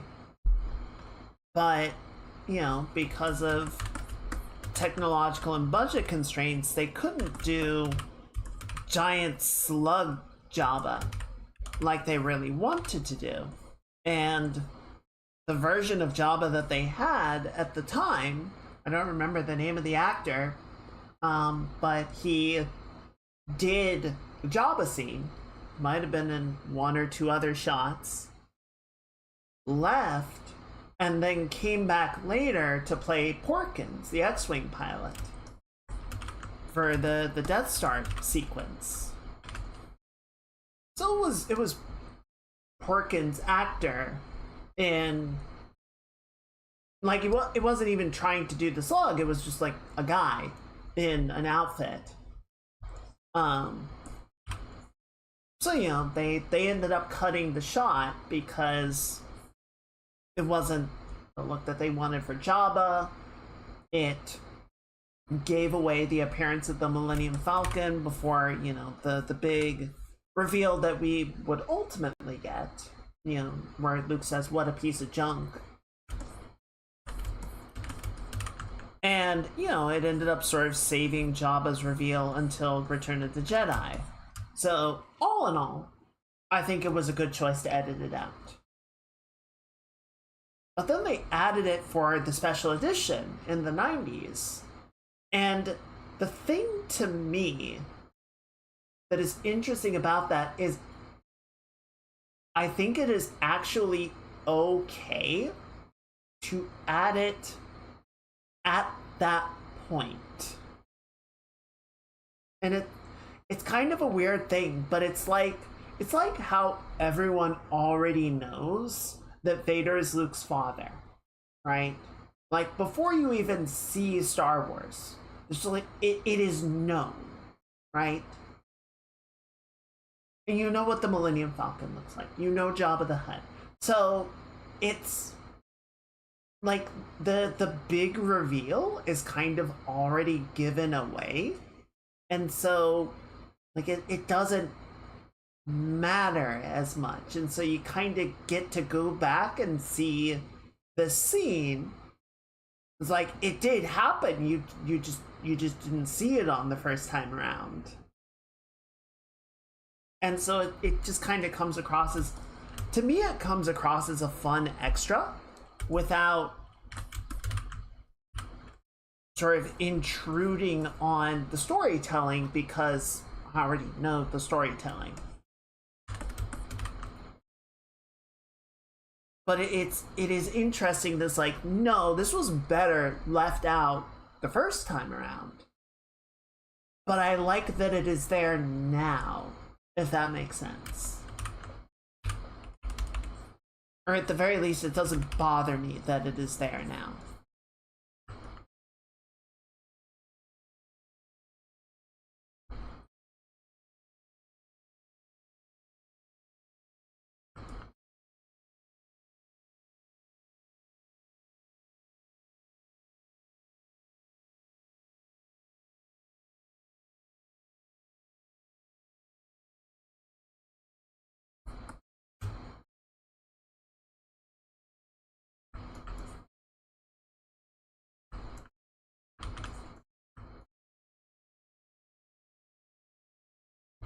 Yeah. Now, one that should have been there the entire time, and I'm glad that they added it back in, is the scene in the Yavin hangar before they take off to attack the Death Star. Luke meets up with Biggs, and he's happy to see him, right? They were friends on Tatooine. And, you know, Biggs went off and became a pilot, which was, you know, part of why Luke was so sad about the whole situation. You know, his friend left. And that was the whole thing of, you know, uh, the Red Leader coming up and being like, "You sure you can fly this thing?" It's like, "Sir, Luke is the best pilot in the Outer Rim." All that whole thing, that whole back and forth, was not in the original movie. So you have all of these scenes with Biggs. It's like, okay, like he's just another pilot, whereas there's an actual like emotional connection that makes his death sadder.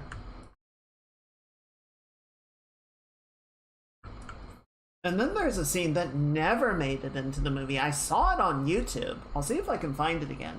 I totally understand why it was cut for time. Because it's a very long scene and would not have fit in. Yeah, no, it was a really good addition. And I'm that's one of the ones I'm like, no, this was absolutely a good revision. I think that was one of the only ones on the list that like nobody said anything bad about it. It's like, no, this was a good call. So there was actually a scene on Tatooine. It was not at Tashi Station, but Luke did go meet up with some folks somewhere. And Biggs was there. Biggs had already gone to the Imperial Academy. He had trained as a pilot. Which, if you recall, that's what Luke wanted to do, right? He was going to become an Imperial pilot, or at least, you know, apply to the Academy before the everything happened. You know, to be fair, live on a freaking desert backwater. Not a lot of other ways to get out, right?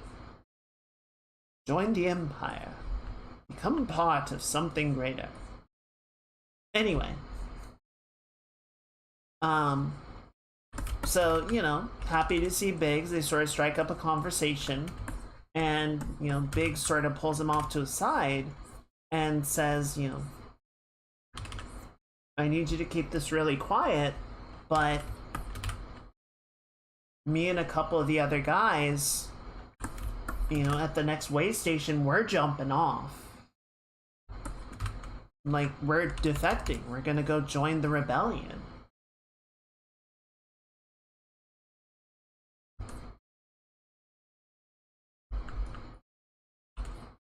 You know, that, again, just sort of like builds on, you know, Luke is like seeing his friends leave, seeing all this other stuff happen. He wants to be out there.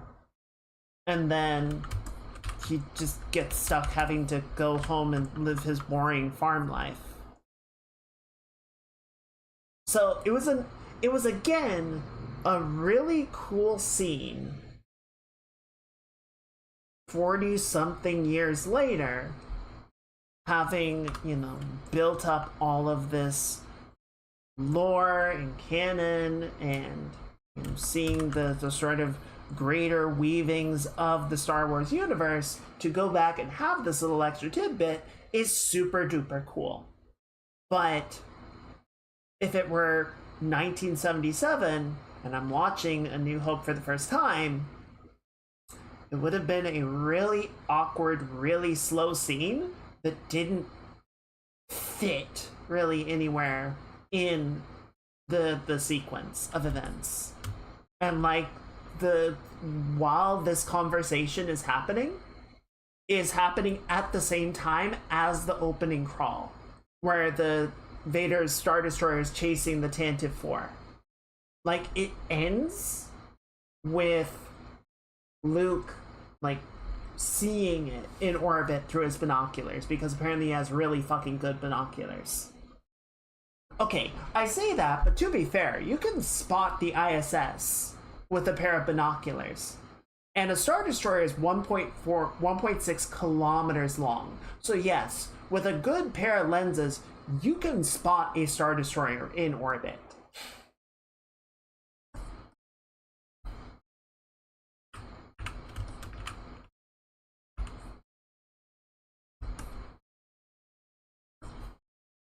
I don't think you could probably see the Tantive, but you could definitely see its pursuer. So yeah, like that would have been a really awkward thing, and like, you know, you want to have, they clearly went for having this awesome, you know, bombastic introductory sequence with the chase and the boarding action, all that, and that was 1,000,000% the right call, because that has like gone down in history as one of the best openings in cinema. And if you had tried to like sequence it at the same time with having this conversation at a cantina somewhere, it's like, no, it doesn't play.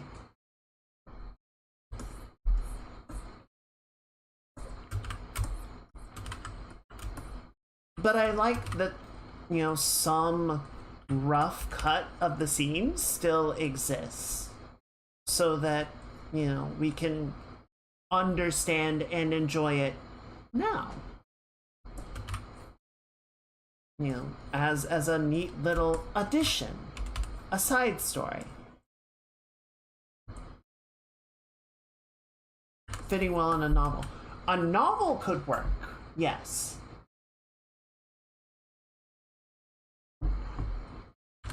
Yes, if there were a novelization of it, or I don't know. Like, I agree. It would just be really awkward. It would be weird if it were supposed to happen at the same time as the boarding action scene. Just because, again, sort of which one do you put first? Right? How do you sequence those events? Because in the old, I would say final cut, in the original cut, which has held up, we don't meet Luke for like at least 20 minutes of the movie, right? We meet Leia, we meet the droids, we meet Vader, we meet the Jawas before we meet Luke.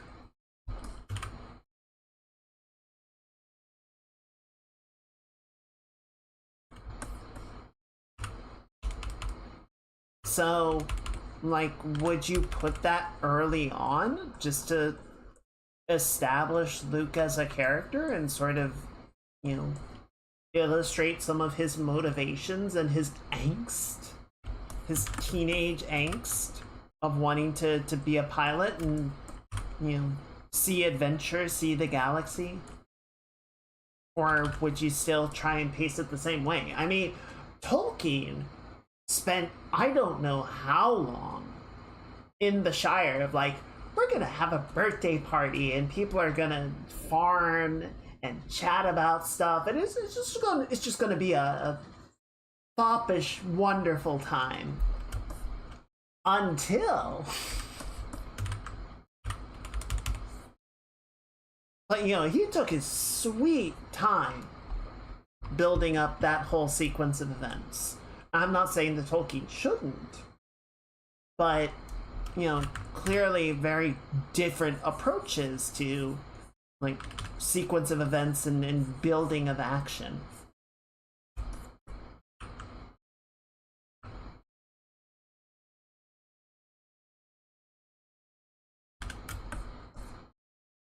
Also, not for nothing, one of the thoughts that I had while we were watching yesterday, I think there is a reason that Leia is introduced the first out of all of the main characters. I mean, I guess technically the droids are, as long as the pace. I agree. I agree. Yeah, if you are like slowing down the pace of the storytelling to exposit about the world, yeah, that doesn't work. But if you can naturally include information about the world and its goings on, then yeah, that feels great.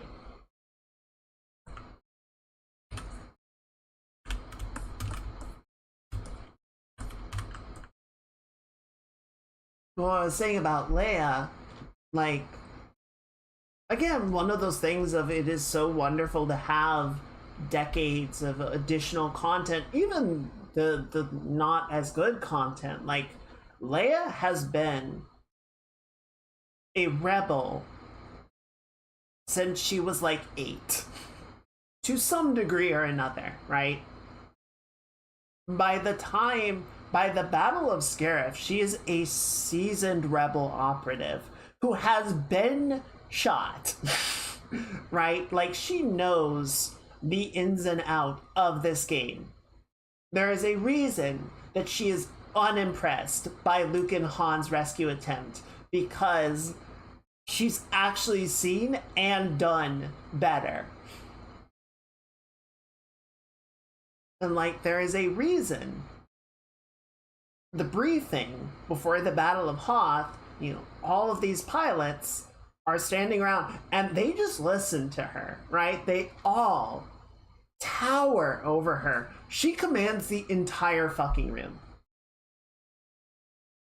And throughout the entire series, right? All of the movies that she's in, like, she is a commanding force, and it is never a question.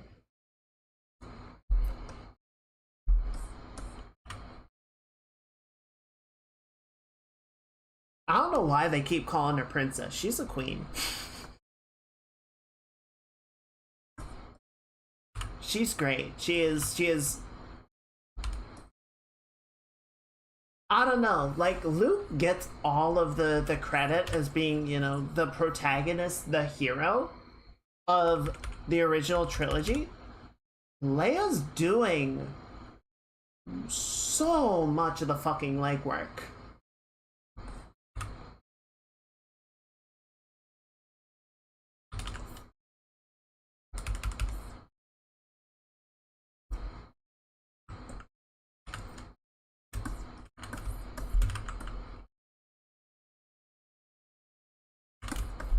She's the actual, like, rebel leader.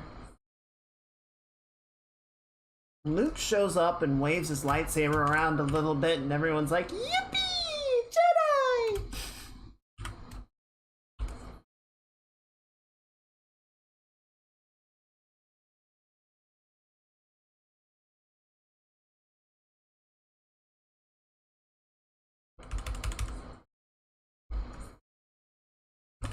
Alright. That is, I think, where we're gonna have to call it for tonight. I just want to block in the volume of this shirt a little bit more. I think we're off to a really good start. I think we're doing good. There's a lot still to clean up, but 4 hours-ish. Pretty good. Pretty good. So yeah, we'll work on a little bit of the coloring, a little bit more of the color balancing and everything. Obviously, Connor's likeness is still off. I'm not huge on it yet, but I think we'll figure it out. I think we'll get there.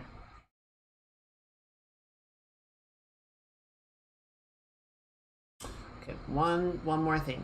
One more thing. I'm just sort of looking at it and realizing it now. His muzzle is too low.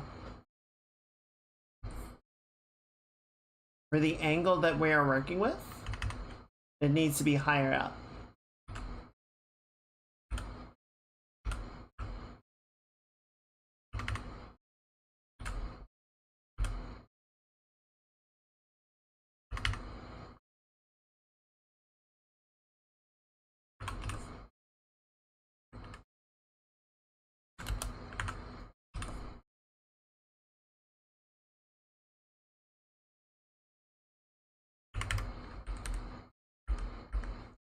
More sort of perspective on the nose from the low angle that it's at, right? So yeah, I'm not gonna merge it in just yet, but I think that's gonna be what we want. We'll double check it on Saturday and see how we feel, but I do think that's going to work better for us. Yeah, I think it's off to a good start. I'm glad you like it. We'll just need to balance it out. And I think I pulled the background colors from sort of the scene that this is based off of, but I want to, I think, brighten it up a little bit, make it a little bit more cheerful, sort of bring it up to the level that it feels like, or the level that it felt like, rather than what it literally was. Right? That's what art is about. It's about the vibes. It's about the feel.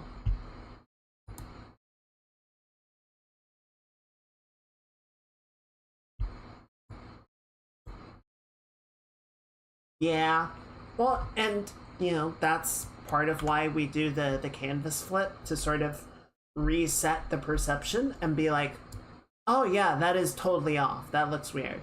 But even just coming back, having not looked at it for a little while, fresh eyes can have the same impact. I have special eyes. Alrighty. I'm gonna go ahead and shut down the YouTube stream. Everyone say good night to the VOD squad. And we're gonna go find somebody that we can raid. See who's around. Alright, there we go.